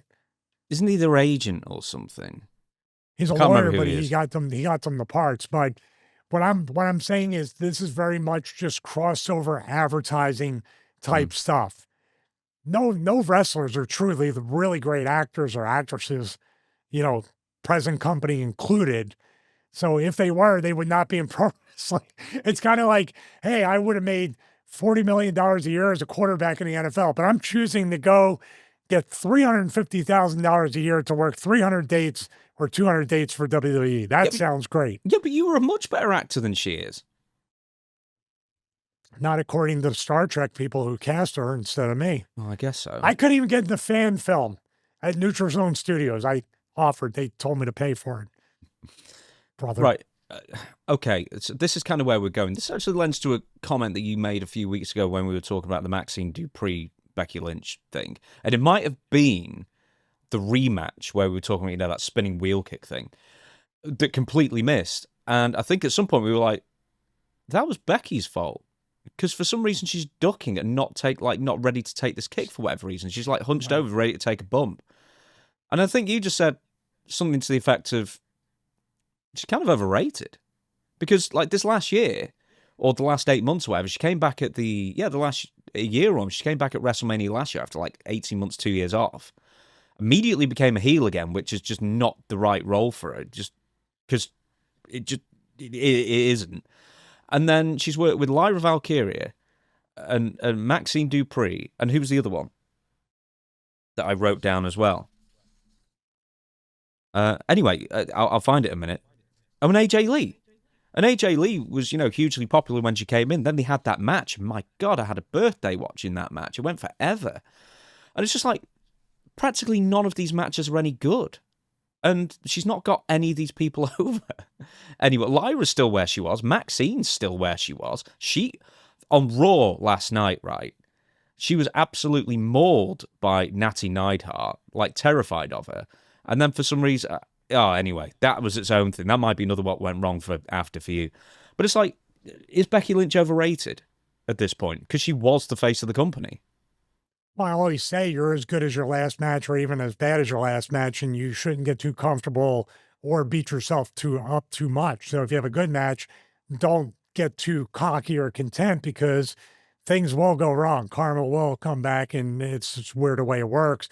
And if you have a bad match, don't beat yourself up because you always have the next match, which in WWE is a week to 3 weeks away. So you probably have plenty of time to beat yourself up.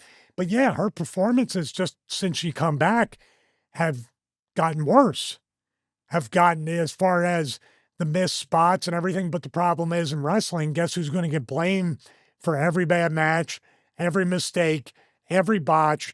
And guess who's not going to turn around and say, well, she did this. Maxine Dupree's not going to say that. Lyra Valkyrie is her friend, but at the same time, if I don't throw myself under the bus, I'll be out of a job, or I'll be sent back to NXT, or I won't ever get used again. It's the same story as all the time, that the people there are considered to be better because they're in the top spot and we have to work around them, and nobody can coach them hard and say, that sucked. We're never going to see a WWE Unreal segment where after that, he blames both people, whoever the agent is. As a matter of fact, Bruce blamed the Abyss for Becky not taking the spin kick right. Most likely. Well, where does she go from here? I think she said this is going to be her last contract and everything, but I know this is just a booking thing, but why are they so intent on pushing water uphill with her? Because she's not connecting with the fans anywhere near as much. She was with the Vision for about a week, and then I think probably Seth got injured. Because they even build it as with Seth and Becky versus CM Punk and AJ. Keeping her in there as the de facto leader while he's out would have been even more heat. Because they attacked Seth and got rid of him. Well, then she could have been a really good heel because she had her husband beat up. There's your family feud with the McMahons. I'm just saying. But that's the thing. I saw that, and how memorable was it that they did that? It feels like a lifetime ago. I forgot. Mm-hmm. You can say I didn't watch. I saw that. I had to watch it during the Russo thing. So, but I'm looking at what they're going to do now. Nothing. There's a lot of talents in wrestling right now, and it existed even when I was there and before. The Emperor has no clothes. Nobody's allowed. She's married to Seth. Seth is tight with Triple H. That's all you need to know. Nothing's going to change. It's going to be Maxine Dupree's fault. It's going to be Lyra's fault. It may be even AJ Lee's fault, which is going to be a real tricky because Punk's right there. What can you do? And also, like you said about the retired wrestlers podcasting thing, they instantly thought that they could just put AJ Lee out there every so often.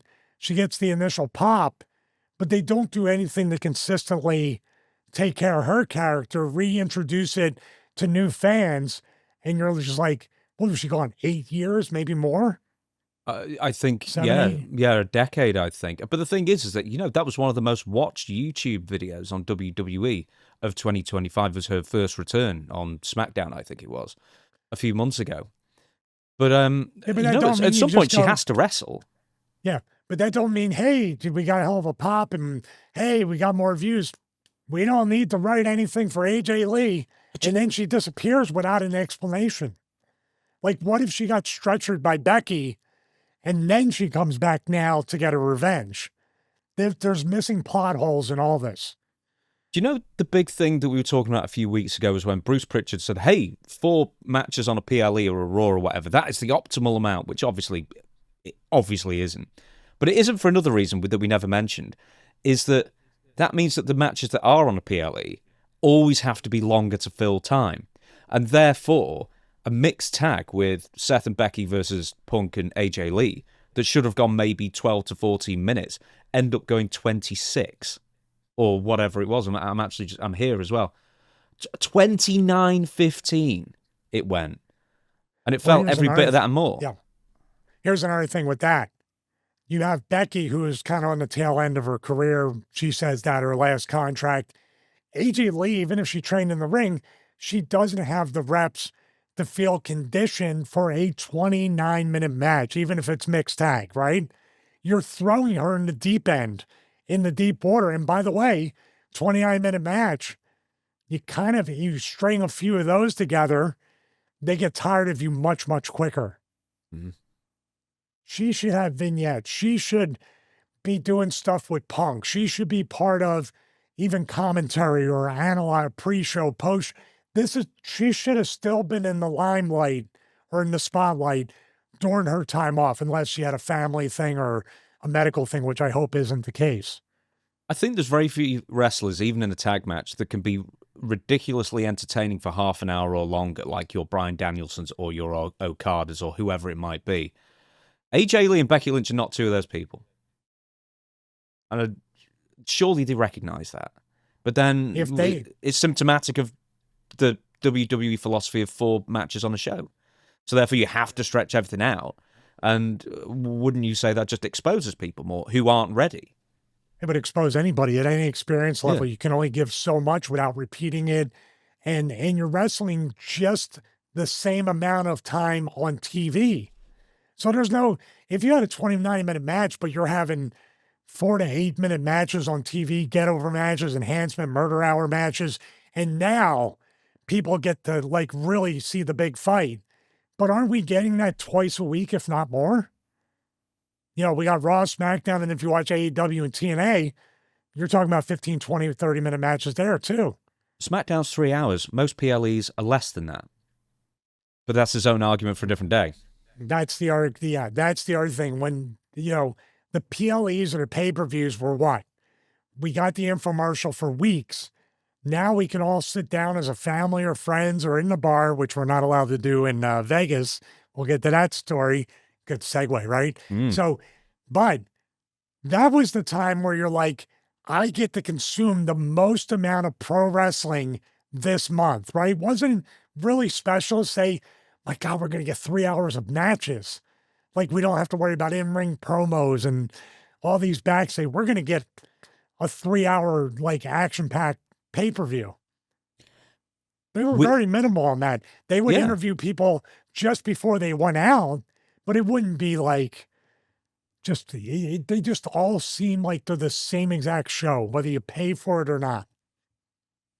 So with that segue, I termed it TKO Greed getting further out of hand, and this isn't just about the ticket prices, this is about something they've done recently.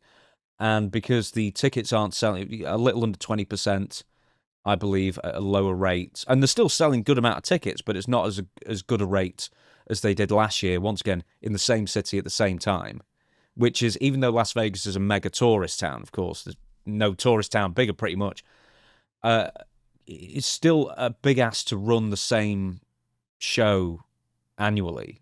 Hey, AEW found that with Double or Nothing. Not Double or Nothing, the main one, All In. And, not as many people bought tickets to the second one, 20,000 people less, I think. And now WWE are finding that the same thing is happening to them.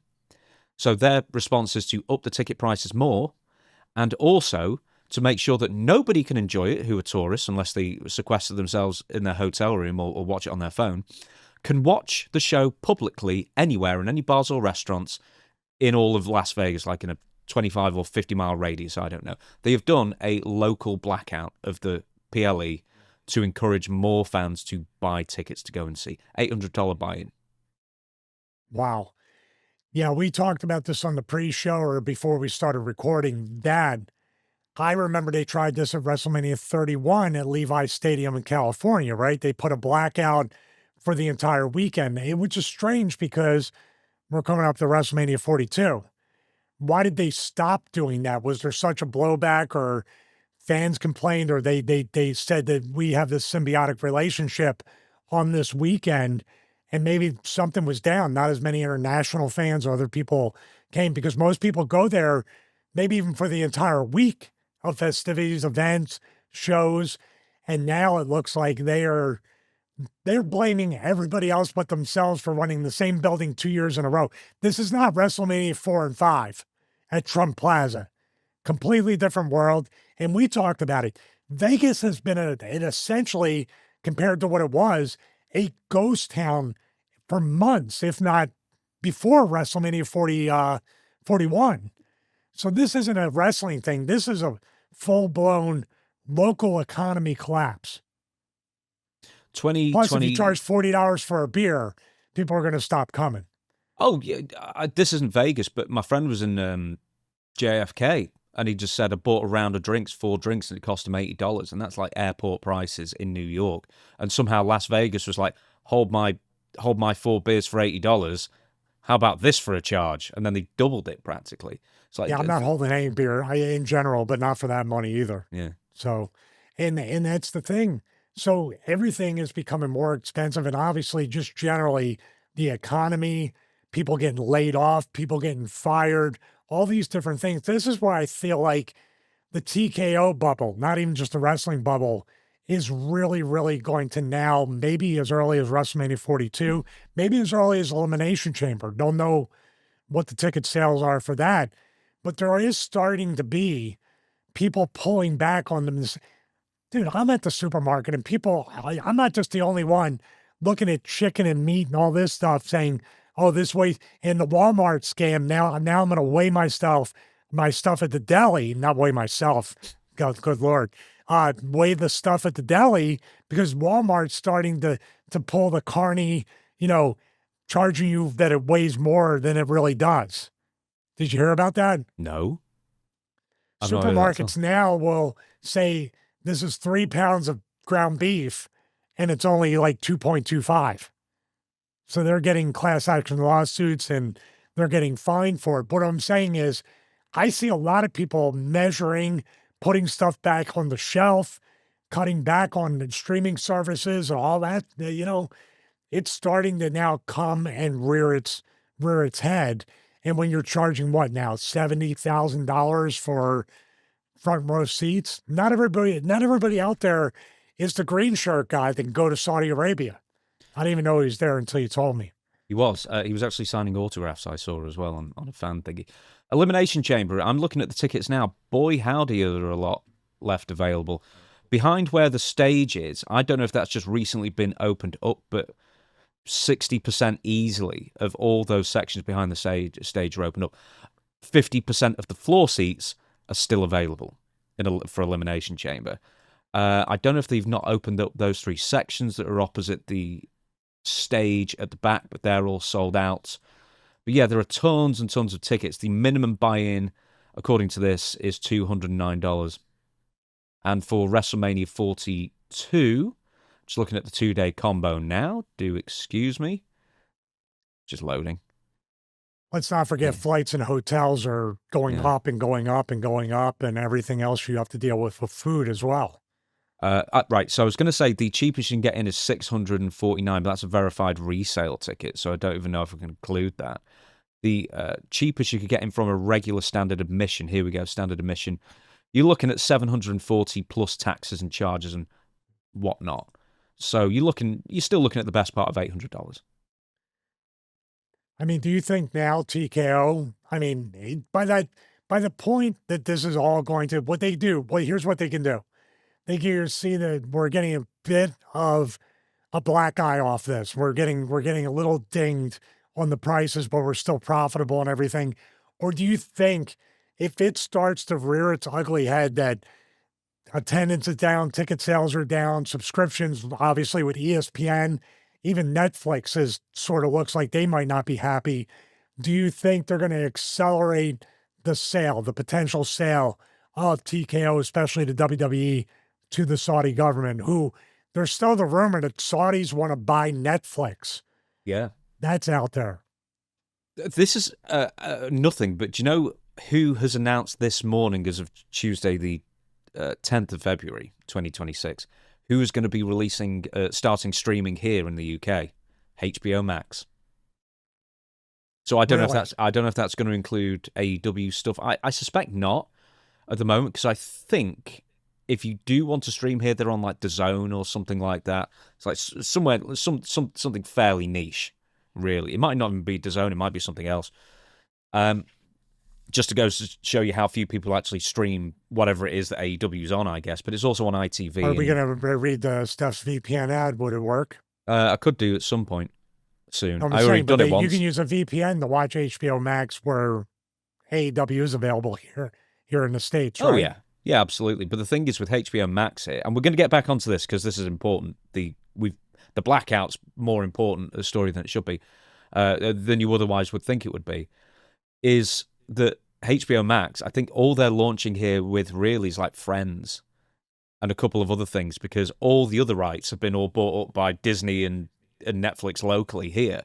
So they don't have really much to launch with over here. But it'd be interesting if AEW joins it. What about the DC movies and TV shows? Well, the DC movies, I don't know. Might be fine.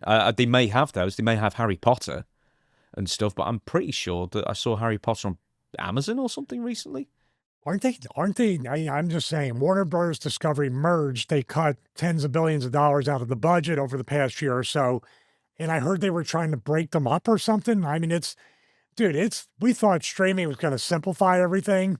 I think we're going back to cable packages because it is getting very confusing. Yeah, well, cable's now cheaper probably now than it was, including inflation, than it was, 10 years ago. But yeah, of course it was. Everything's more expensive now. The thing is, it's just easier to cancel. It's basically cable that you can cancel easier and then pick up whenever you need to, if you want to, anyway. Dude, when are we going to do the financial thing with the smartboard where I got to wear the pirate outfit? You have been saying this for months, and you always said it was a solo video, but you just wanted me to be the beginning and end. I can't do it. I'm codependent right now.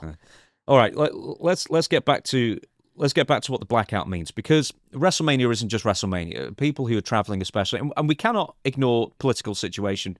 We think it's as divisive as ever going to get, then it gets even worse.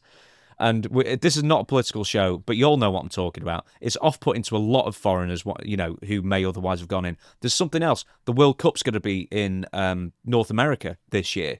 If people are going to fly over, people aren't flying over twice in a year. A lot of them won't. If you're going to pick and choose one event, you're probably going to pick the World Cup, because that's once every 4. That's the biggest sporting event in the world, the World Cup, apart from maybe the Olympics or thereabouts. Bigger than the Super Bowl, absolutely, internationally speaking. So that's a bad year to run as well. But also, all these independent wrestling promotions are there. Conventions attach themselves to WrestleMania. If you know that you don't have the option to just watch WrestleMania and have it a social thing, and that you know that WWE is trying to either get you to spend thousands of dollars on tickets or you're going to be punished, that's going to stop people from flying over, surely. And it's going to affect everything around them, I think. Yeah, that's the thing I was talking about, and I have to repeat it, is the bubble. The wrestling, especially WWE, has always had that Achilles heel of not looking out past the bubble to see what's going on, what's going to be here, where should we put it? Like, this would be the perfect year to do WrestleMania at Wembley or WrestleMania in Europe, because the World Cup is coming to America. The international audience is going to be a lot harder, like you said, to fly over twice in a year, maybe even close together within months. That could have been an excellent opportunity, because the World Cup, I think they knew the previous year, like 12 months ago, that they 8 to 12 years in advance when the World Cup's going to be. That's even better, or worse for them. But when you look at that and say, what do we have going on in the States? What do we have going on in Vegas? What's in Nevada? What's on the West Coast? What's in the United States? should we do Toronto? Should we do London? Should we do something else just so we're not taking a loss? And like you said, maybe that's why the ticket sales are down, because the international crowd, which that really does fund the WrestleMania audience right there. Because most people in the States will be like, yeah, I want to go, but I'll just pay the $30 and watch it. Now, here's a question. Are they going to make the people that are watching at home pay a different price? Are they going to raise the ESPN subscription price? Are they going to try to make up that money? And if you say, well, that would be greedy, well, they're pretty greedy.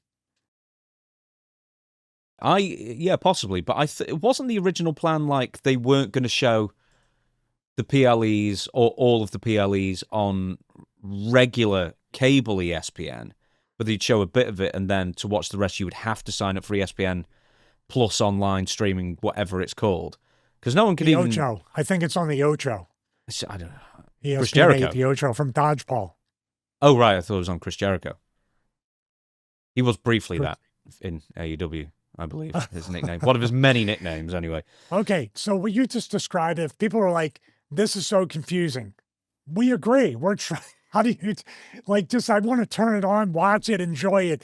I don't need to do calculus to try to figure this whole thing out. I should have done the VPN thing on the rest. Oh my God, I've just realized I should have done that ad on that thing instead. I've just realized, damn it. All right then, okay. How much is it going to cost you to go to, you, who, domestic customer of WWE in theory, anyway, roll me on this. How much would it cost you to actually go there? So let's say the cheapest tickets realistically are $800. You're going to go to both nights. You're not going to fly all that way for one night. So you're going to get $800 for the worst seats in the house. You're going to fly to Las Vegas. You're going to get a decent hotel, which is about $600 for 2 nights before flying back. Then you've got to have a $20 beer. Then you've got to have like an $80 steak that was probably cooked on the bonnet of a car or whatever. And, you know, it's just like the absolute worst stuff in the world probably, because that's the base amount you've got to pay to eat food. How much is it going to cost you? I put $2,500, including flights, hotels, tight budget. You're not gambling. You're not doing any of the shows. Am I underestimating how much it will cost? Yeah, I think you're underestimating, because if you're flying out there, you want to have experiences, right? So I would include the Hall of Fame.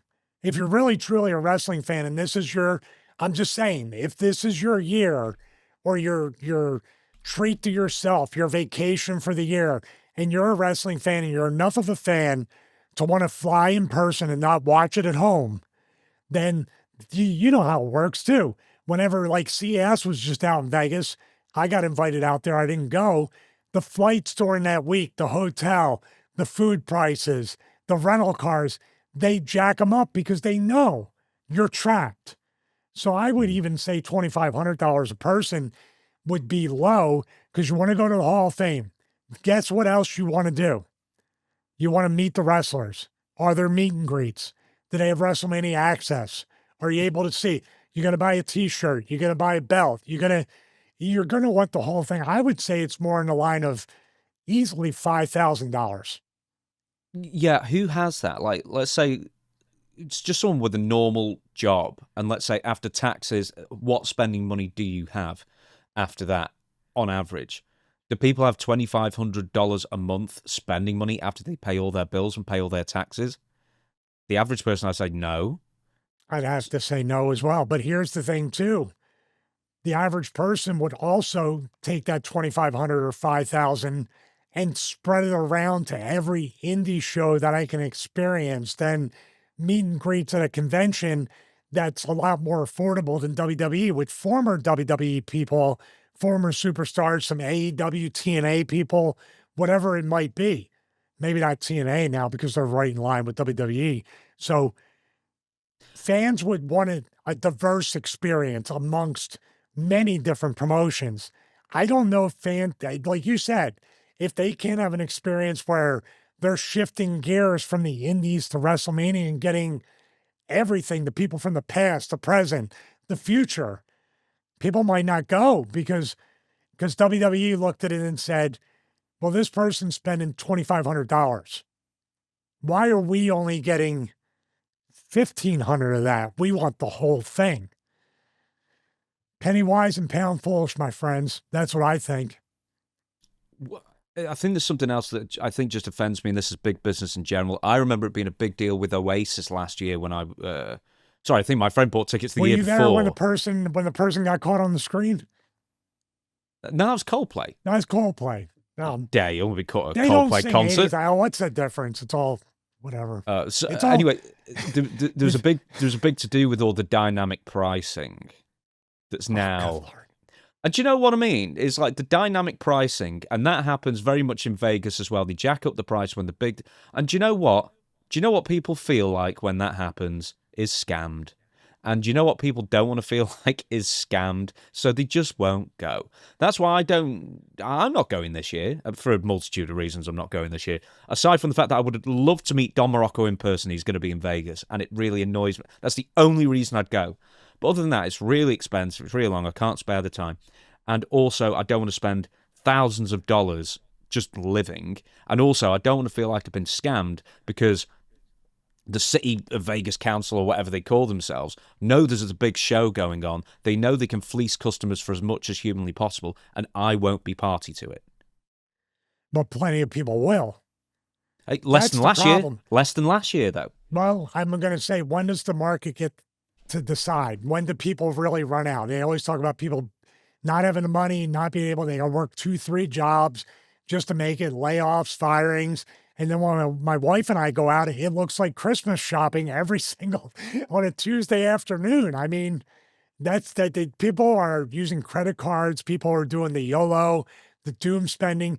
But I believe that's coming to an end. And WrestleMania 42 might be the first major indicator that people are just like, it's entertainment. It's whatever. Or maybe WWE and TKO will look and say, with people chipping in to pay the $30 for that month to watch WrestleMania at home, and now we get these parties and stuff like, or you got to start going door to door and pulling the plug on TVs because they aren't paying you, or hey, you can only have 2 people in the household watching WrestleMania. Hey, do you know, like this over here, this is very 1984-ish, isn't it? Oh God, yeah. Over here, and this has been going on for years. If you've got like a dodgy stick or whatever it is that you're watching, like if the pubs are putting Premier League football on for starters, and you don't have a specific bar license to show that, they will fine you £10,000 or more. Like they have those like Sky Sports wombles going around searching for these people to find them. You know, these illegal broadcasters. You have the little Cody sticks and stuff like that. Yeah, that kind of thing. So I bet they'll be doing that the same with all the bars and hotels and whatnot. I'll touch on this and then we'll get to our last subject. So rather than making it affordable and trying to work symbiotically within they're going to spend a ton of money just to try to police it. They've paid a site fee. They've paid a major site fee to get tourism in, and this is going to drive people away. That's another thing to say. It's like the WWE have been paid millions of dollars for this. And now they're trying to restrict local people and tourists from watching the show because you're not watching it on their terms.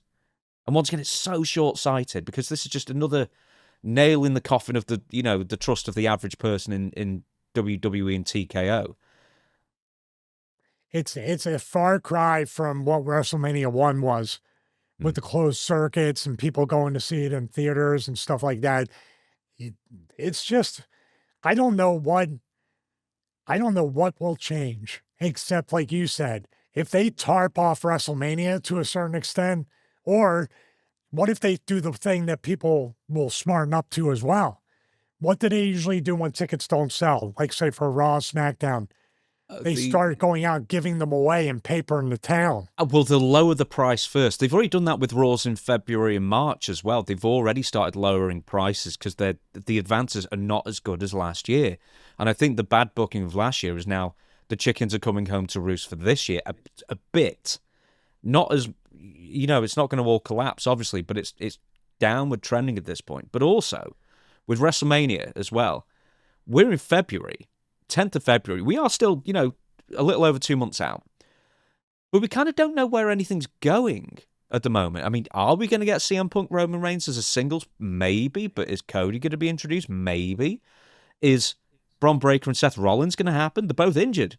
We don't know if they're going to make it at this point because who knows how serious the hernia is. That old Nacho Man Huckster thing when they did the parody with the walkers and fighting. That was actually a WrestleMania match, by the way, wasn't it? Dude, it was on the pre-show. Still. It was good enough. And Live heats have come a long way since that time. Actual matches with vertebreakers and everything. Maybe they took the vertebraker. They had the Mystery Science Theater 3000 silhouettes with Lawler and Vince, I think, as well. I do remember that. Oh, I was going to say this too. Like with that being said, what they're doing with the economy and everything, they have to know. Oh, here's the thing: when are they going to have to explain to the stockholders or the people in the stock, which basically mostly Vince, but in Wall Street, what happens if you make $100 million last quarter? You're projected to make 140. But you only make 120. Guess what they label that as? Failing. A $20 million loss. So I don't know what they're going to do. They may raise the ticket prices as it gets closer. Do you know what they won't do? I bet is blame themselves. There was one report that I read that said that Triple H is getting a lot of the blame. And he should. Because like this last year, since WrestleMania 41 and that terrible finish, WWE has not been as good. There've been moments, but do you know the other thing on the group chat that we've got is that I said to the Chris's and you, and I said, can you name any other? Because I mentioned a couple, Drew McIntyre and the Bloodline, and someone else I mentioned, and I said, can anyone mention any storylines that just went nowhere? And they were major ones, and there were loads. Like Jey Uso turned heel for 4 seconds and then stopped, and it's not been mentioned since. Pretty much, I can go back and look through it. But there's no follow-through with stuff anymore. It's becoming like the Vince product that everyone thought, oh, well, it's a new week. No one will remember what happened last week kind of thing. And it's not as bad as 2019 because those are atrocious shows. But those hallmarks of what made them bad are creeping in more and more. And at some point you have to say, do you know what? We're not doing as good a product. Bruce Pritchard, make it 3 matches of PLE. That kind of... I bet they won't blame themselves, is what I'm saying. Oh, they never do, dude. They're blaming the fans. They're blaming everybody else. Remember he said the critics? I wish I could tell them to F off. That includes the fans. But I would not. Creatively speaking, obviously, Hunter, we don't know if people are coming down and saying, this is what we want, this is what we don't want. And Hunter is the scapegoat because he thought he had other scapegoats there still. But he's a scapegoat himself. But I wouldn't blame Hunter on the greed financially of the company. But the TV shows themselves, yeah.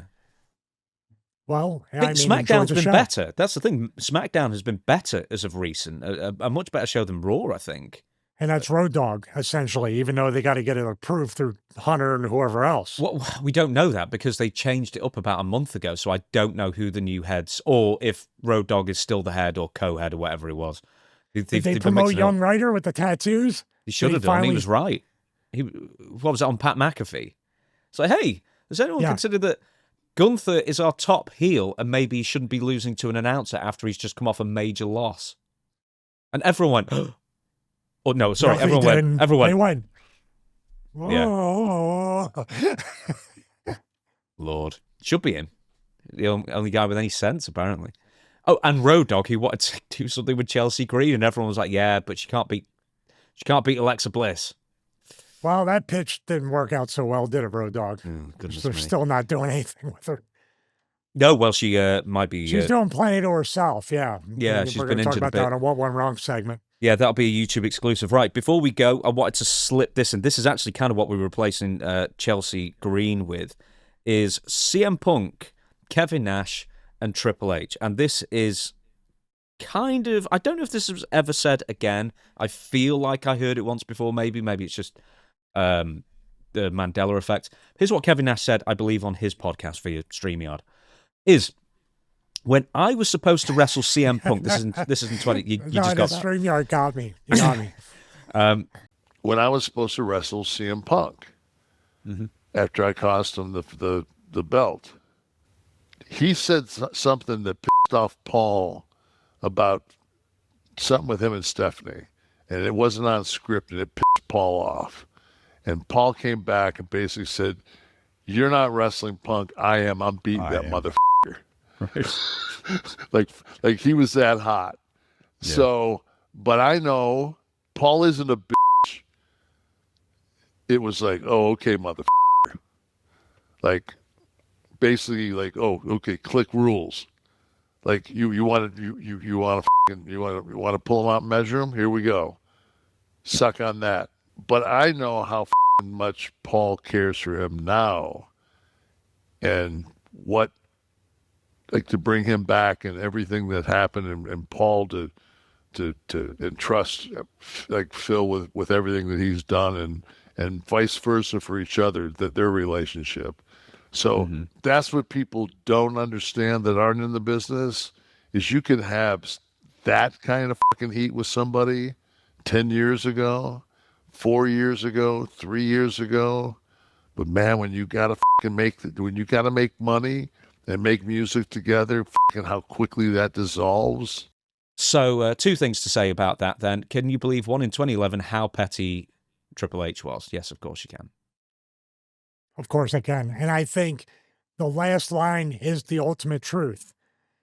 Does Hunter really care about Punk, and does Punk really care about Hunter? But Punk's going to make a lot of money. He's making millions of dollars now. He's back in the fold. He's a household name. He's on the cover of the video game. And Hunter needs Punk. So Triple H. Except for Triple H. So, but what I'm saying is that they need each other in a way professionally. Do they get along? Yeah. Are they best friends? I don't know. But it sounds like that last line is, well, we got to make money together. We got to get along, pal. We got to go along to get along. And that's all water under the bridge. But people still doubt that he was that petty back then and before. But there you go. You have it right there, right from one of his best friends. So unbelievably, the next pay-per-view at the time, after SummerSlam 2011, was Night of Champions. And the main event was Triple H and CM Punk. Triple H defeats CM Punk after 24 minutes and a second. So yeah, he actually booked Kevin Nash out to put himself into beating, apparently. Wasn't it initially said there was a medical thing with Kevin, and that's why they had to pull him from the match? Surely the medical thing would have been, this match would have been nowhere near as good.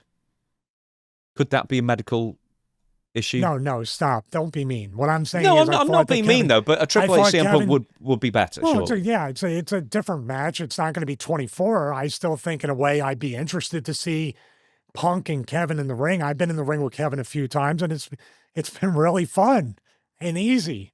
So, and Hunter's the same way. Personal feelings aside, I always say this, and I'm sure Punk feels the same way. He may beat Punk. He may put Punk in his, quote, place for what he said about Stephanie, but he's not going to physically try to take advantage or hurt Punk. Now, creatively, he did take advantage of Punk, and he kind of buried him in a way, or put him in the place. But I thought there was something that Nash did not pass a physical. There was some medical issue that they said pulled him from the match. I'm just looking. I'll look up that before. Do you remember, this is the same year or the next year, and this also gets to the pettiness. Do you remember when Dusty Rhodes was doing some sort of promo in the ring with the... Oh, he put his hand in Stephanie's face, right? There you go. Yeah, tell us the whole thing. No, that's all I saw, and then he was buried after that, right? Didn't they just send him back to NXT or something, or did they demote him or whatever? Yeah, he wasn't on WWE TV after that. And this is like, that's an indication right there. The main indication, the difference between Vince McMahon, Hunter, and Stephanie. Vince McMahon, if Dusty put the hand in Vince's face, or I would famously say, you talked about Paul Heyman earlier, Paul Heyman shot on Vince and told him everything and how much he hated him for what he did to ECW and stole and this and Vince took it. Hunter and Stephanie can't do that. You just tell Stephanie, I'm not talking to you, and put your hand in her face. You're lucky you didn't end up in the bottom of a friggin' river with cement shoes. Because that probably still grates her to this day, that somebody got over on her.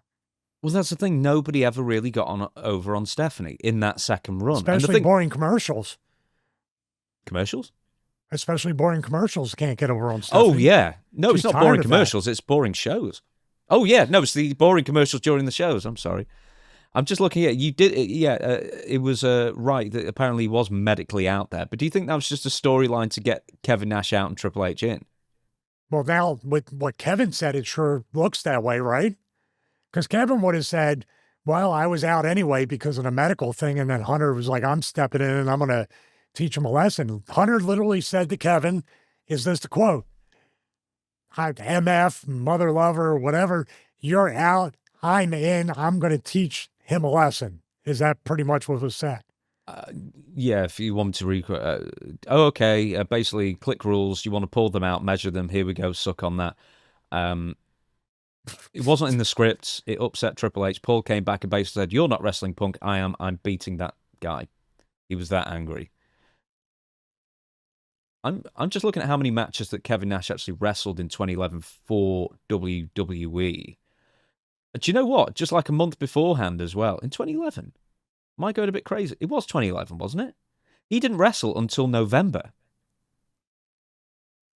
which is kind of bizarre. So did he like go in and then go out? And well, this was the whole deal when he came back and he wanted to be the Silver Fox. He still wanted to have the gray hair with the long hair, but they made him dye it when he came back for Diesel. That run. Yeah, that was, as Diesel. Yeah. But he still had the dark hair during this Triple H Punk Nash thing, right? With the Waffle House promo, and I didn't know he was still alive. LOL text from his sister. Yeah, I'm just looking through here. It's like around SummerSlam, around that time, he was still wrestling on the Indies. In fact, just in October of that year, he wrestled Ricky Morton. Do you remember that famous indie match? That was the big angle that they had on the pay-per-view, right? Yeah, and it actually did really well. I think I wrestled Kevin. I wrestled him in the WrestleMania 3 ring. Remember up in Wisconsin, I talked about it where he wouldn't powerbomb me. He just hit me with the boot. And then I took a bump off that and I thought I was dead anyway. But that was during the time when he was wrestling, during that, like 2000, that was like maybe even 12 or 13 or something I wrestled him. I'm going to try and find that name. I'm going to try and find your name here. But yeah, so he did one house show, Luke. Then he wrestled Santino Marella to a 1-minute match where he won. And then he lost to Triple H, of course. Did he tell Punk? Did he tell Punk, after that guy, I'm gonna beat him now? It's like he get mad at Kevin. He started cutting a promo on him, the Punk. It was Freedom Pro Wrestling in Wisconsin with Stevie Richards versus Kevin Nash. It's not on his cage match thing. So the only time I've got your name on here is in TNA. Dr. Stevie, the $50,000 bounty, yeah. Oh, I'm sorry. This is the $100,000 Invitational Gauntlet Battle Royal in October, 7th of October, 2010. And then the page before you're on it. There you go. So Kevin Nash, friend of the show. Yeah. Well, okay. I wasn't listening then, but I realised how that came off.